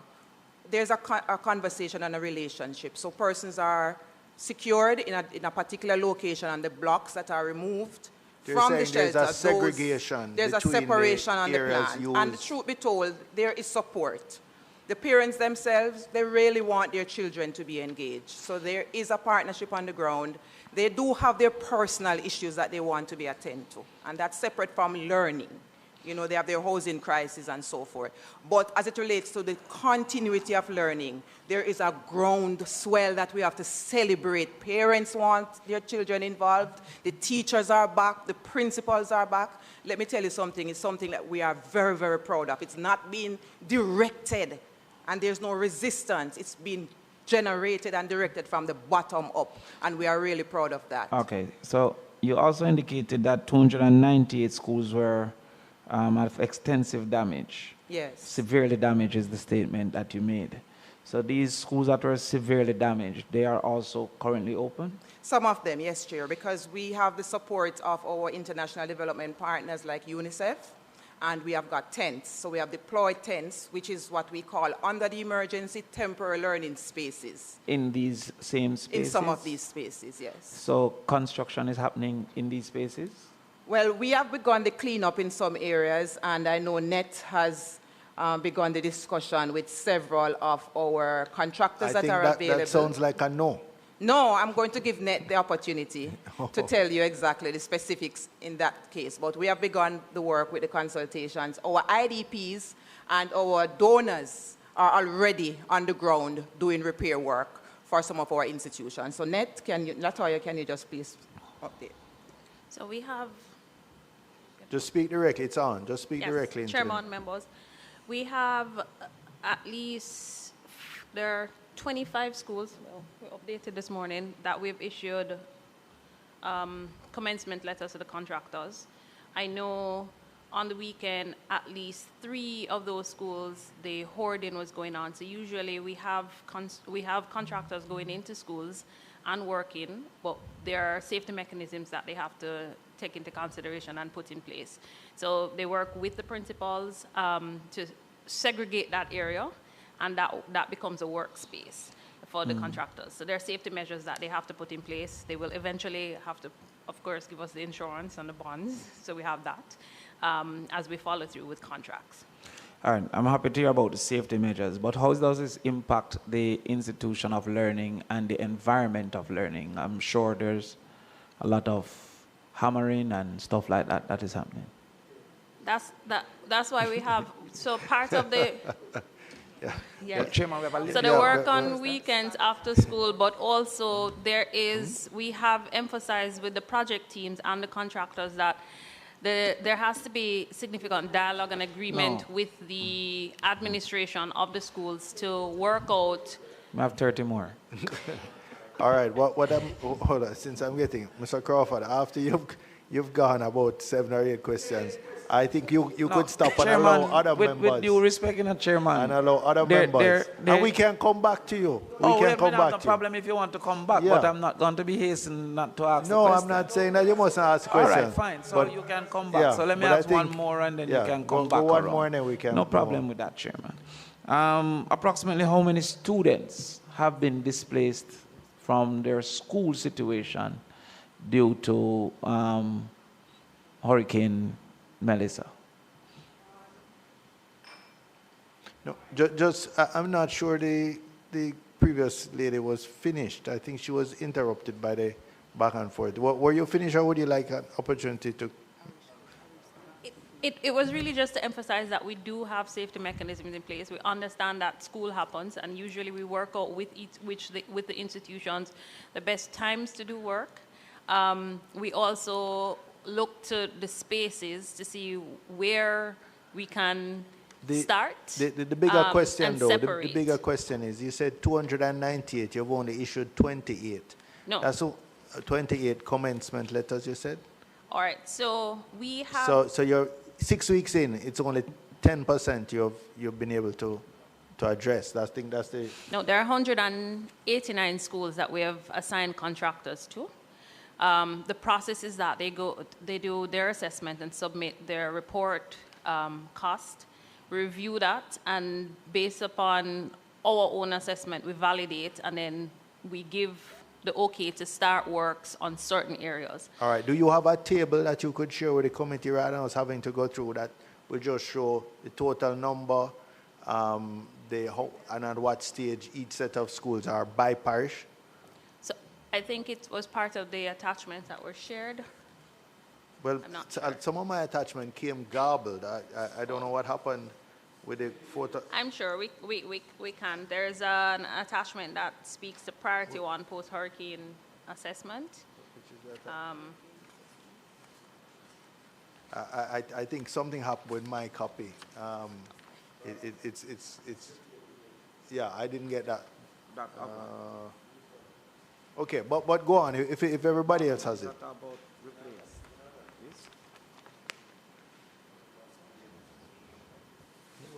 Chairman, I asked for the number of students that have been displaced by Hurricane Melissa. Just speak more directly into the mic. I asked for the number of students that have been displaced by Hurricane Melissa. That's a From their schools, not from their homes. Schools. from their schools. Yes. And what's the attendance records showing for the percentage that are back in school? Okay, so as I indicated, the schools are up and running, majority of them.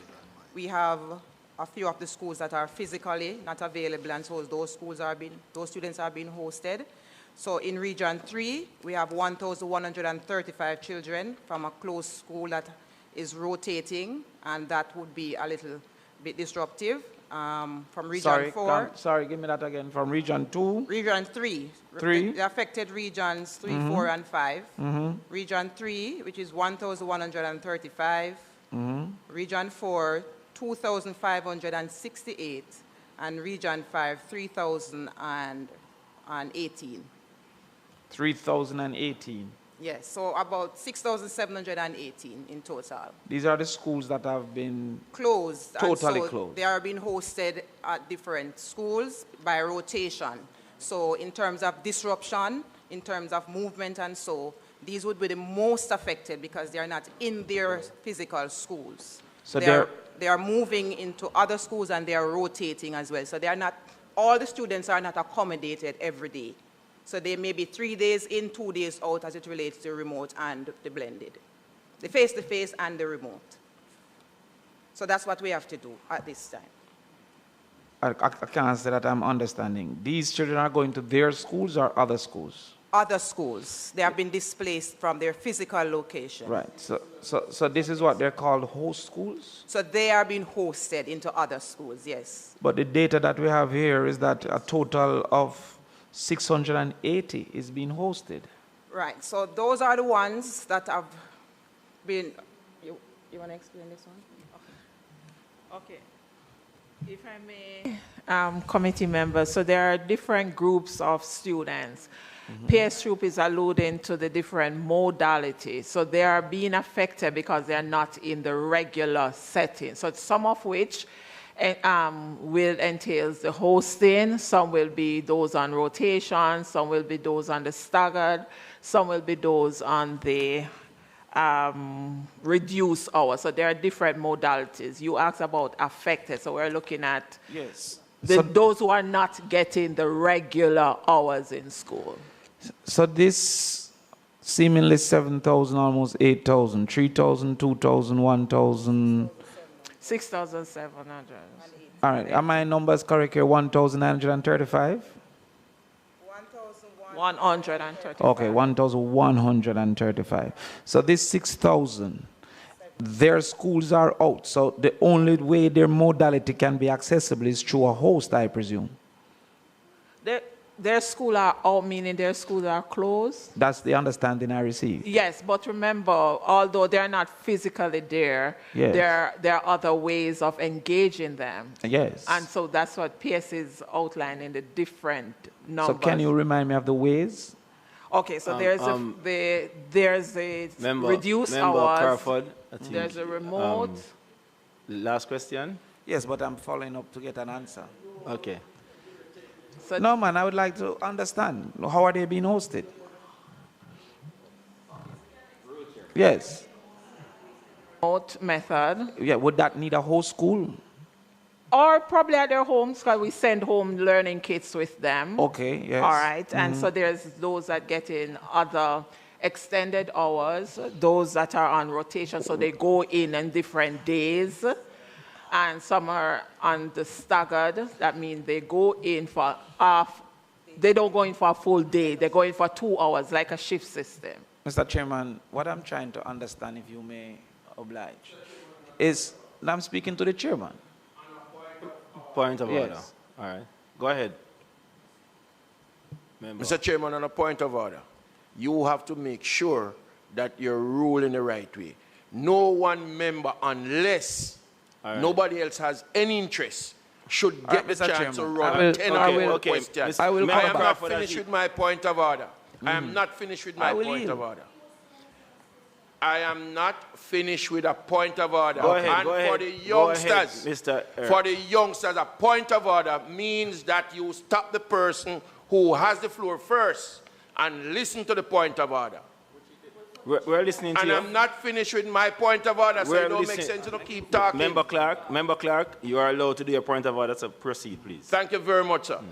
Going forward, I am going to ask you that you give each member the chance to ask 2 questions and come back to that person after you take the next person.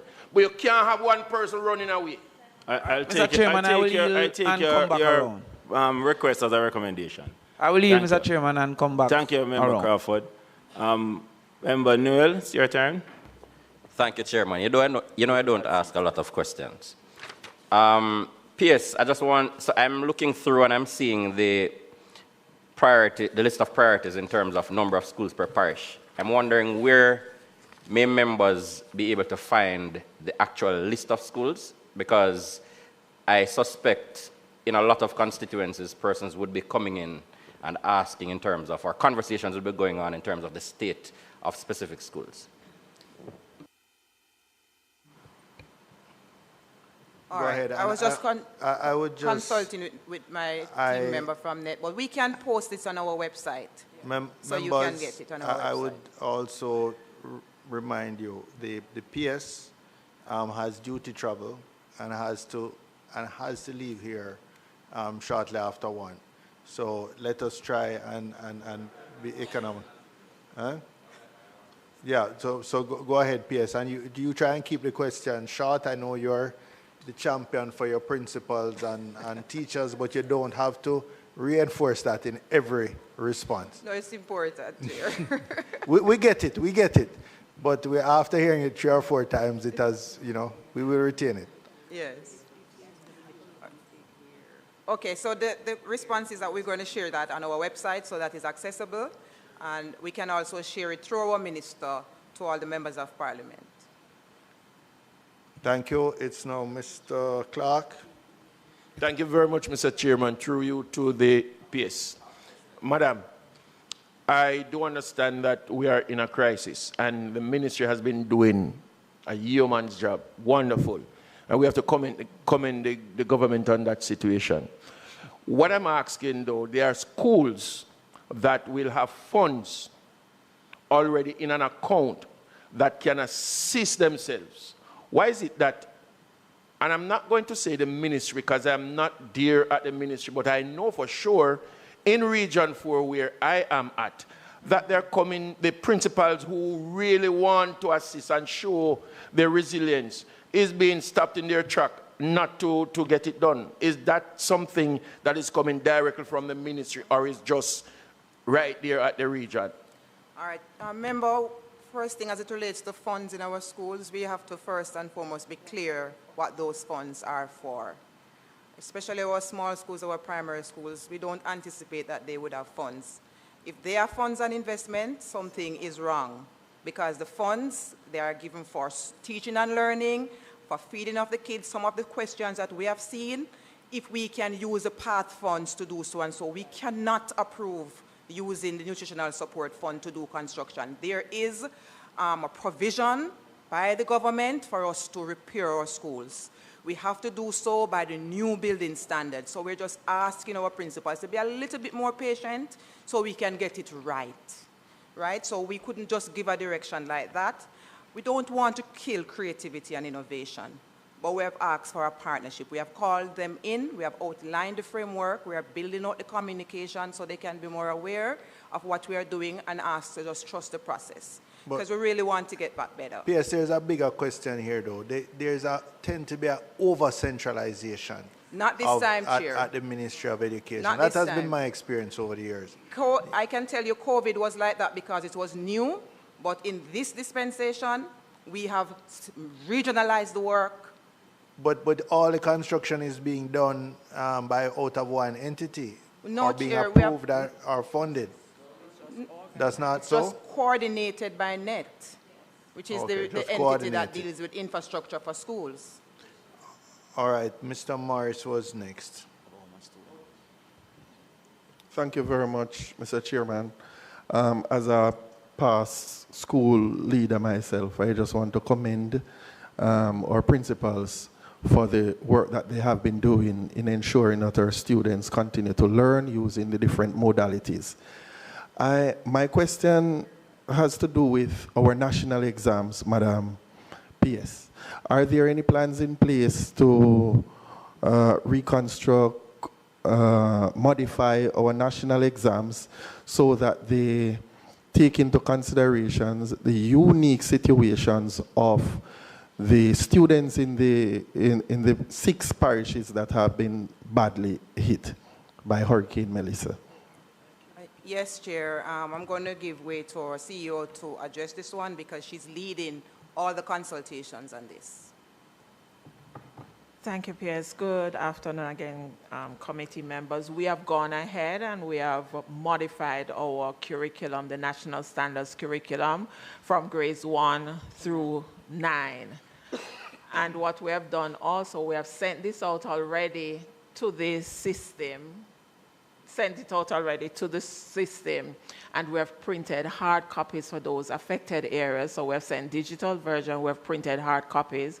We have done learning kits assigned or aligned to the modified objectives.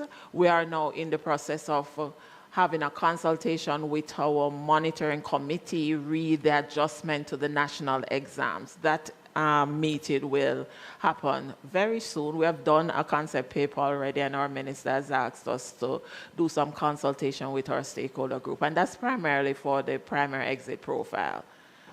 Thank you. Ms. Burchell? Mrs. Harris-Garty, I wrote to the minister about this in particular because... Mr. Morris, just turn off your mic for me. I wrote to the minister about it because some donors have been anxious to contribute to some rebuilding efforts in a particular place in this country. And I've reached out and they've been told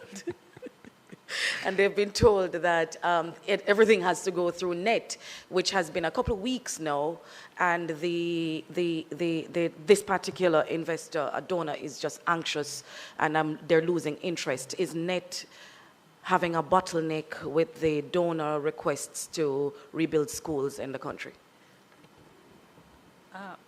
Well, I don't know of any bottlenecks, and there are a lot of donors who said they're waiting, and we have not even received communication that they're interested in something.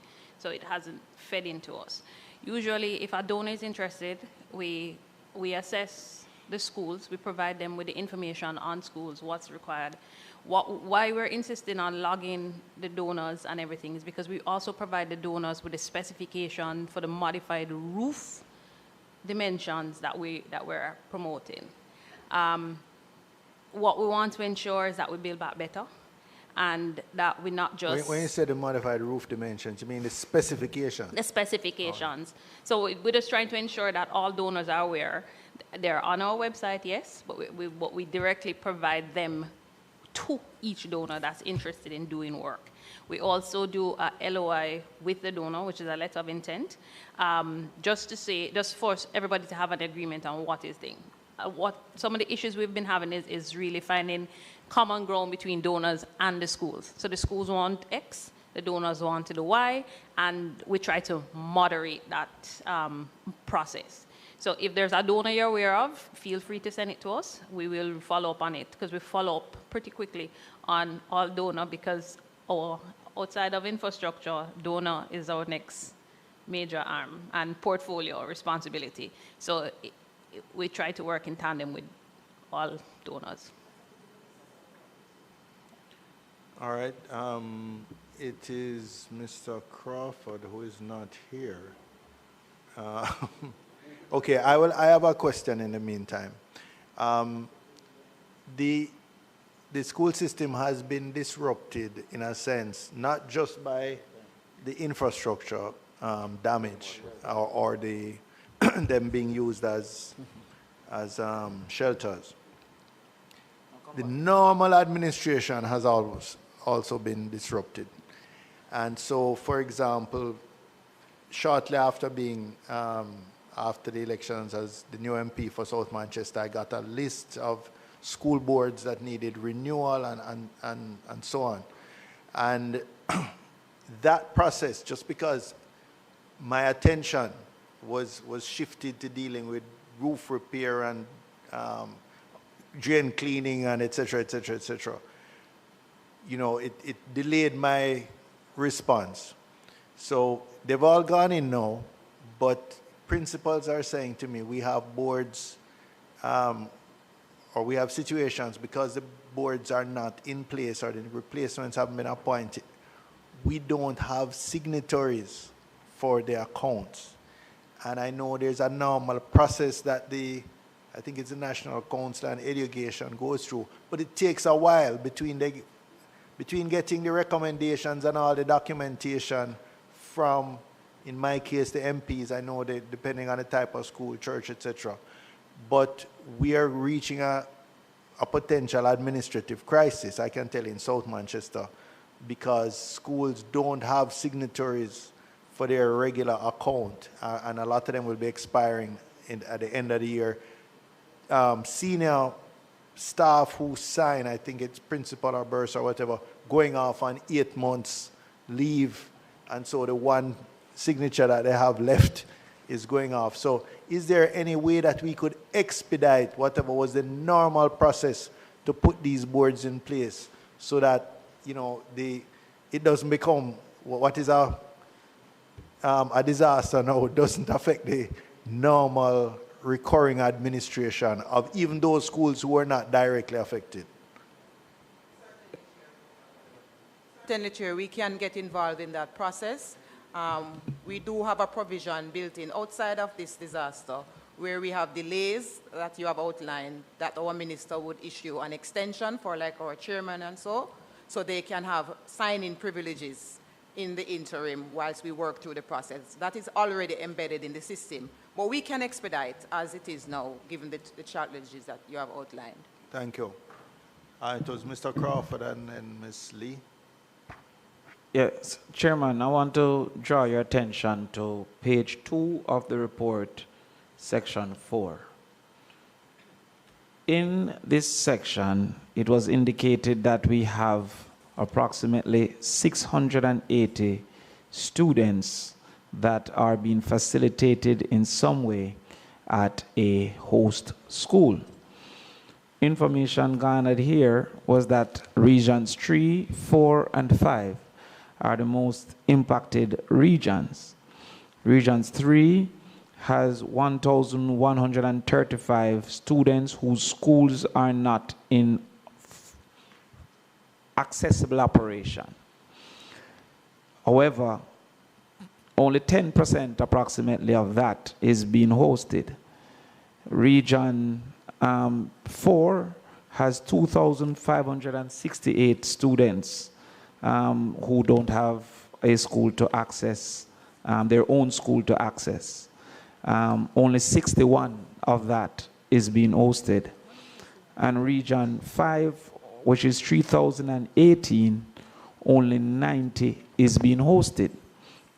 It therefore calls for my concern as to what is generally happening with the students who are not being hosted.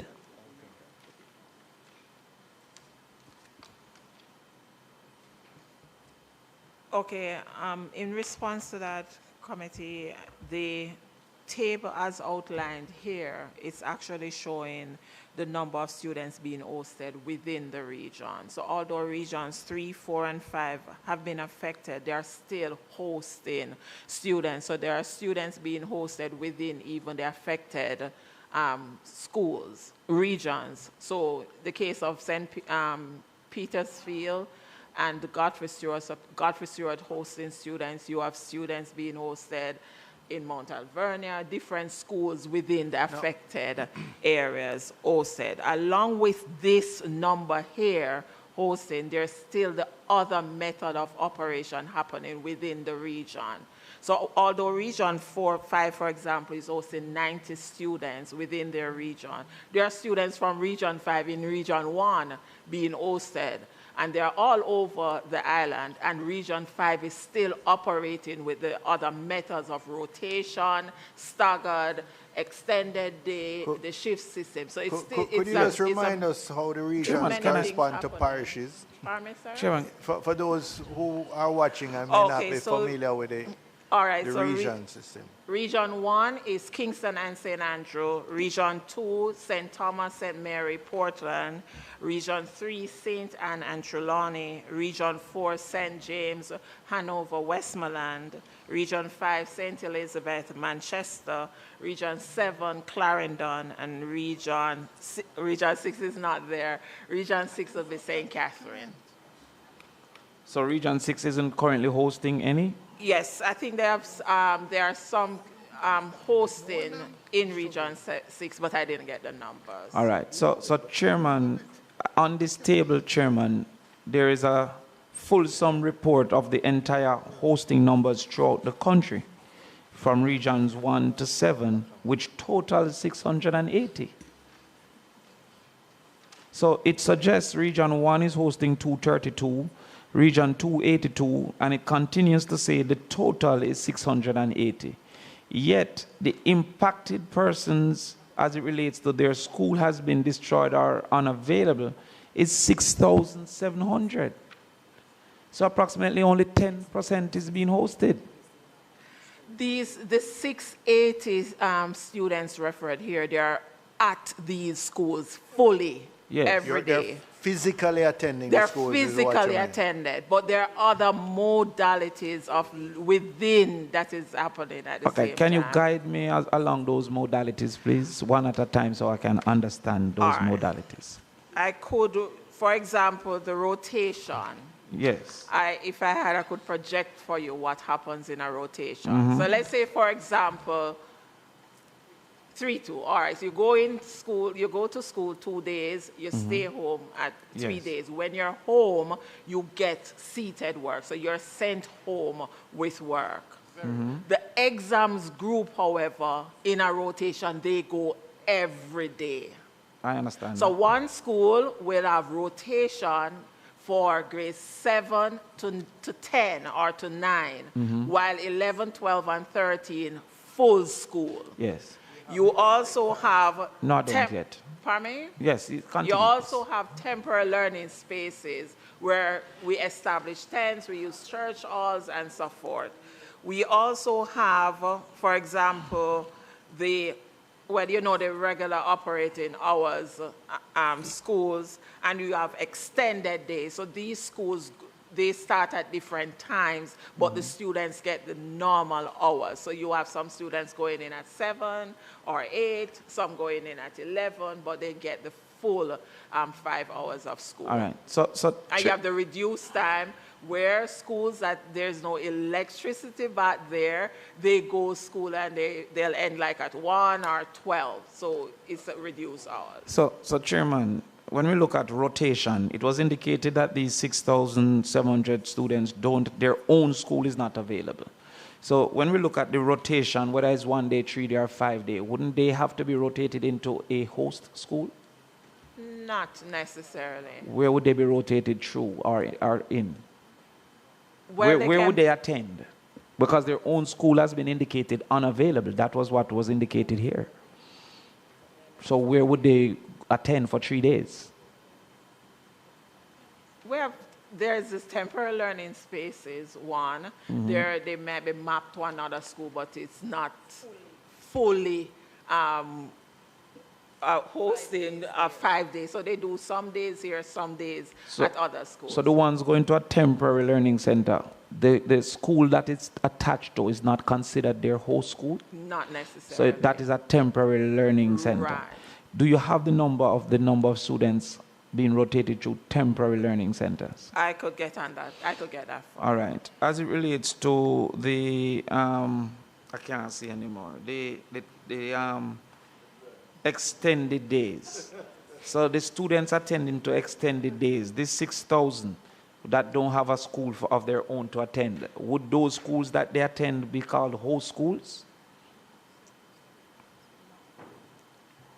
I am not clear on the question. No, sorry, you said the 6,000 or the 680? 6,700 students, it was reported here this morning, are not able to access their own school at this time. Right. No, the question, sorry, Chair, the question that was asked were the students who are affected. So they are affected because they're in the region and there are issues with their school, but they're still learning taking place on different modes at some time. All right, let me ask. I can get you the specific data of what is happening where. And as Pierre said earlier, it's managed really regionally. So when you go into different regions, it's managed based on the uniqueness of the situation and the schools. Can I be corrected, PS? That in Region 3, 1,135 students don't have access to their original school currently. Is that the correct? PS. I understand that, man, but Mr. Chairman. Yeah. All right, let me hear PS. Anyway, calm down, Mr. Clark, beg you. Calm down, PS, calm down. Can you indicate? After this, we're going to Miss Lee, and then we'll come back to... Yes, no problem. Mr. Crawford. Okay, yes, member. So that 1,135? Yes. So that's one school in Region 3, which is Hague Primary. Right. So their school is no longer accessible. So that school is not physically accessible. Yes. So the students are benefiting from learning opportunities through the different rotational models, blended models. They are mapped. What we want to distinguish here is the host school. As the CEO is trying to explain, the host school, these students are at these institutions fully. So they are in Kingston, they relocated, they are in these institutions fully. Yes. Within the regions, they are mapped and they are hosted, but they are not necessarily full-time there. So we use the term interchangeably. So let me just say clearly and use the word mapped, right? So for distinction. So these on this schedule that you're referring to, 680, they are fully in those schools in the different parishes until they can get back into their families. Their families have decided to relocate them so they can stabilize themselves and they come back home. All right, so the 232 children, they came to Kingston and they are residing with family members. What we did, we found schools for them so that they continue with their learning. The students who came to Portland, St. Mary, we found schools, so they are physically there every day. Okay, right? understood. So they are Ms. Lee, hosted. your question. Right. Thank you, Chair. PSN team, I join I join you in celebrating the efforts of our teachers and our principals and, of course, our boards, because I, too, see the effort that they have made. And our teachers, too, they have suffered in impacted parishes. And for them to put themselves aside and to look about our students, that is definitely commendable. Share with us, though. I see where in Region 3, for example, and I'm sure other regions that have been impacted, schools have been open, very good. Generators are in place or getting in place. But some of our principals, though, they are trying to get connectivity. Can you share with us what's happening as it relates to your broadband connectivity efforts? Thank you very much, Member, for that question. So initially, when we started to do the assessment as it relates to broadband and so, we were fearful that we would have lost the networking things that were done with the Wi-Fi connection and so forth. But given time, the passing of time, we have seen where we have been able to find the access points that we have installed and so forth. So initially, we got a report of about 300 schools that had their broadband equipment damaged, but that has been significantly reduced because we have been able to find the things in their location. So those schools are getting up and running slowly but surely. So the broadband network really stood up to the passage of the hurricane, and we are really encouraged by that because we are in active contract with our contractors building out the network right across our schools so we can have the national schools network. So we are fixing along the way. What we have done, though, given the passage, is to strengthen the capacity of our schools with the internet support through the Starlink.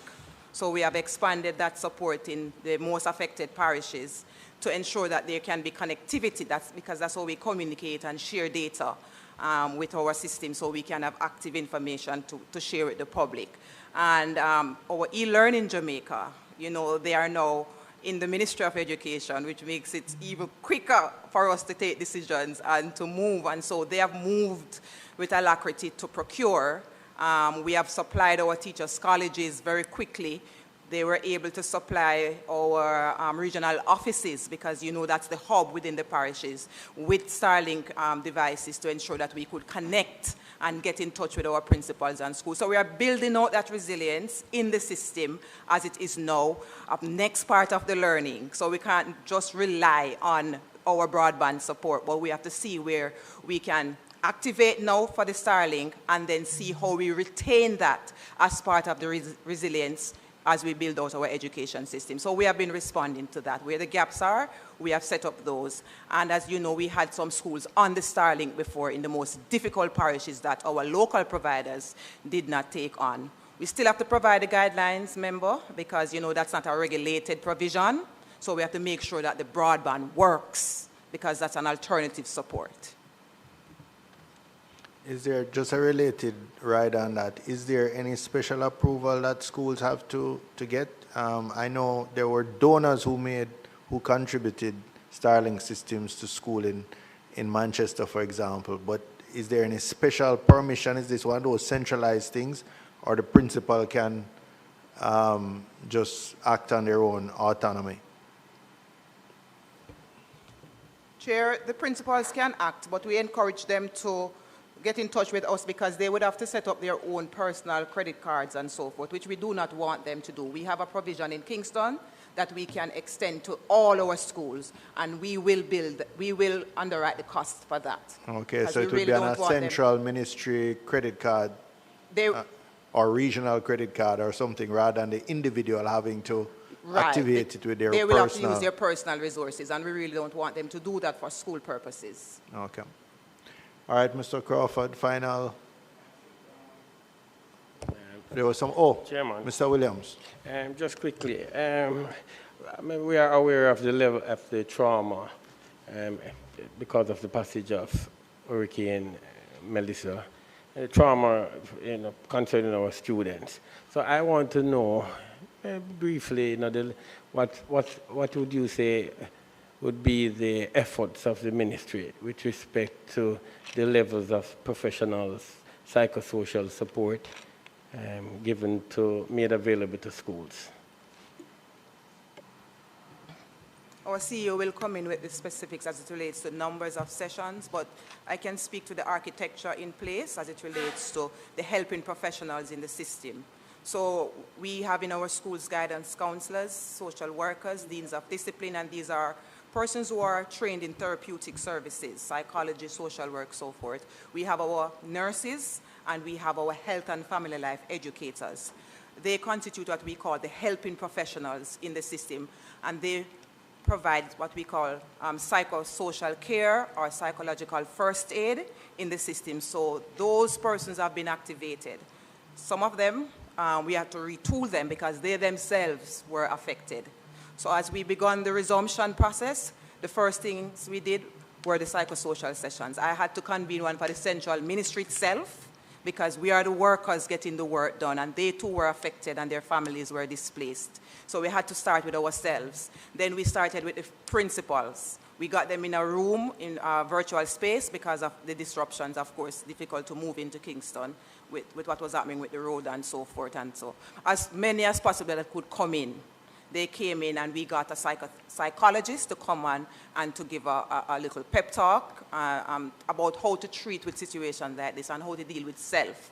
One of the third things we did, we republished our clinicians. So in addition to the architecture within our schools that we pay, we have specialists within the country that provide these services privately.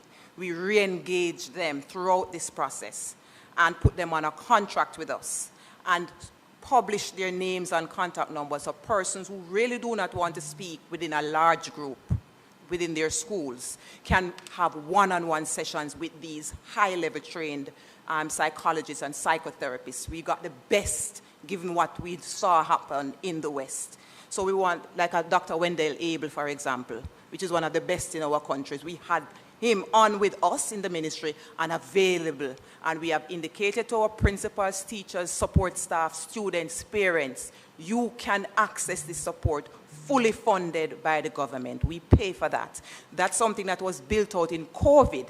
We saw what happened in COVID when the resumption started. We had to expand our support. And so this was already built out. We just expanded, reactivated our contracts, and we made it fully available.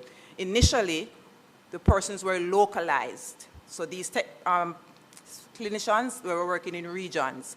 They quickly agreed to be available right across the country so they can penetrate what needed to be done to help our people recover emotionally. So that's the architecture that we have in place, but CEO can give you numbers in terms of sessions that have been activated thus far.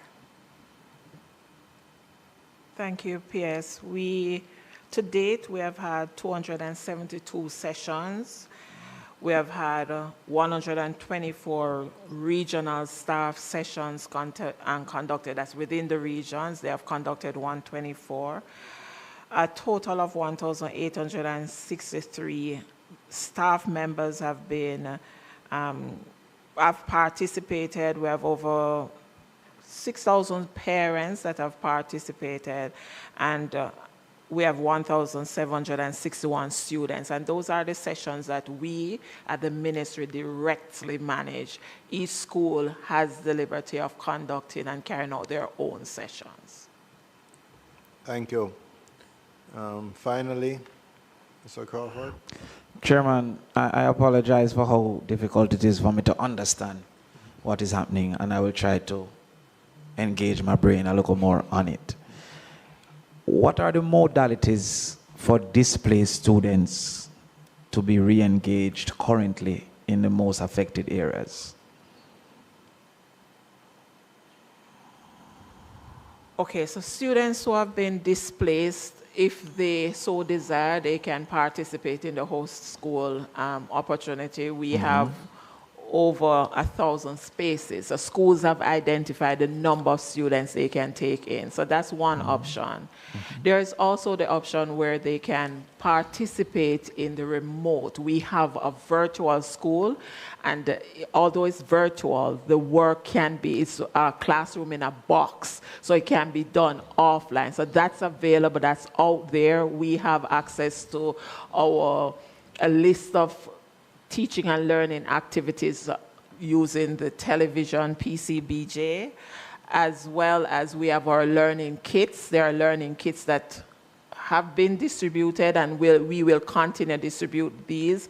The learning kits will be distributed monthly. So we send a month of supply of work to the students. So those students who have been displaced, once you contact a regional office, the regional team will help you organize in such a way that you can get back into a learning space.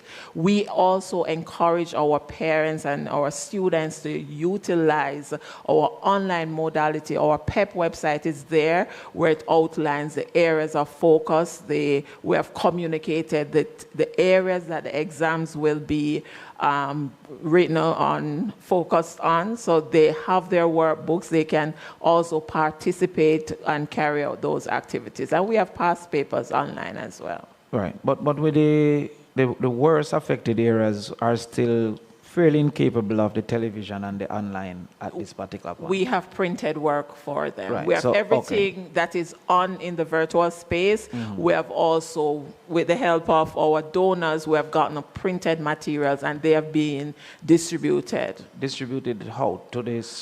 How do they access To the it? schools. Okay, all To right. the schools. Now, what about rotation and the shift base? Is that for the damaged schools? It's for all schools. So are there any schools without damage that is on rotation currently? Should not, because if there is no damage, they should be operating the regular basis. So therefore, the rotation and shift is for damaged schools. And I said not necessarily, because if they are hosting students and there's an increase in their capacity, Right. then the board and the principal will make the necessary adjustments. Okay, is there any such school to your knowledge? I'm almost sure I'm aware of about one, but I could do the research and get back to you. All right. The temporary learning spaces, how many of those do we have? Ooh. We have tents and all. Well, I'm sure of 91 with tents, but I could pull the data for the other spaces for you. Do you have an approximate of how many they can facilitate? What's the max capacity of the temporary learning spaces? Okay. Size of the tent. I know. Okay, we have the set because we were given the large ones can hold up to 80 students, and the smaller ones I think is about 40 students. And we have 10 of them. We have 91 Oh, we have tents. 91 I tents. can't tell you the sizes in Right, the 90. yeah, And there's 421 being shipped Being as well. shipped out now. So, all right. So I come back now to the 6,700 whose school has been inaccessible. Right? So I'm coming back to that. These 6,700, you're saying in summation across the country, 680 are being hosted. That's the report here. Some are being hosted and some are being mapped. I don't know the map, but I come into that. But the hosting is 680, am I correct? Yes, yes it is. Yes it is. We have sat here, and when I say you, we have sat here, and we have allowed one member to be asking more than 10 questions on a trot. Not only that he's asking so many questions, but the question he's repeating himself over and over, he's not understanding. The PS must make him understand. Nobody can make somebody understand if they just don't understand. Can I continue, Chairman? Him that? And I think, Mr. Chairman, that the member is doing it deliberately. And you need to rule, Mr. Chairman. You listen to him. We cannot sit here and have the member going over and over and over. The same very thing. I've heard the 680 more than 6 times coming from the member. All right, Mr. Clark, I take your point. We're coming to an end due to the passage of time anyway. And I know Mr. Crawford is sincere in that he wants to understand the data that's being presented. Mr. Chairman. But I see Ms. Lee has Mr. Chairman, with due respect, Mr. Chairman, we have a report here in front of us. Based on the report here in front of us, I know as a certainty where 680 children are. I don't have in this report of any certainty where the other 6,000 are. I am trying to understand where the other 6,000 are. So therefore, if the member is impatient on that interrogation, you have to give me my chance, you can't tell me. If the member is impatient, Mr. Clark. Of that is his. Mr. Clark, calm down. Calm down. You're not advancing the process. That is his prerogative. So, Mr. All right, Mr. Clark, settle down. Settle down. We want to wrap up now. We've been if going. the 6,000, Mr. Chairman, are still in the system, right, I am seeking to understand where the other 6,000 these 6,000 are assigned to and how they are being educated. All right. And I will not be deterred by so allow the outbreak. PS to respond.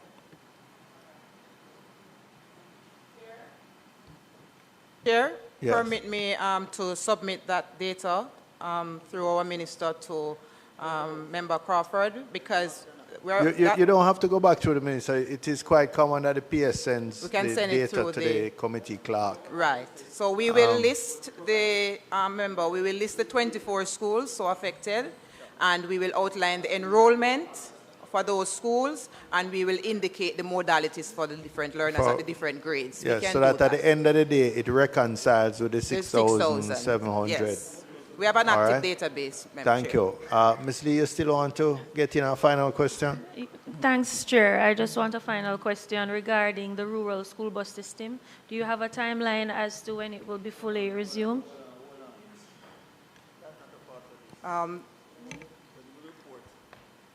The Ministry of Transport had indicated that the system is up and running. I think there was a call at some point, and Minister Vaz did speak to it, and we are happy for that, because this is the kind of support we need. And we know there are some challenges with our parents signing up, so I'm using the opportunity for those who are listening. Parents, please sign up. We need you to sign up so we can get the security features in place for January. No, so is it that you expect it to be fully back up? Because I think that was the question. When will it be fully back up? By January? Is that the answer? For our school? Yes. Yes, because we are going to be breaking next week for Christmas. No, the school bus system will be back up fully in January. Chair, I am aware that the instruction was given that the instruction was given, but it's not within your control because it's operated out of another ministry. Another ministry. All right, thank you. Members, I think we will all join in thanking the PS and her team. I contrast her effort to attend here in person today, notwithstanding her duty travel, and that she needs to depart directly to the airport to make sure she gets her flight. I'll contrast that with JPS, who have not made much of an effort to attend. And I know Mr. Warmington, were he here, he would have voted with the majority to ensure that we don't give JPS any more time, because I know he's impatient with that kind of behavior. So thank you very much, PS and team.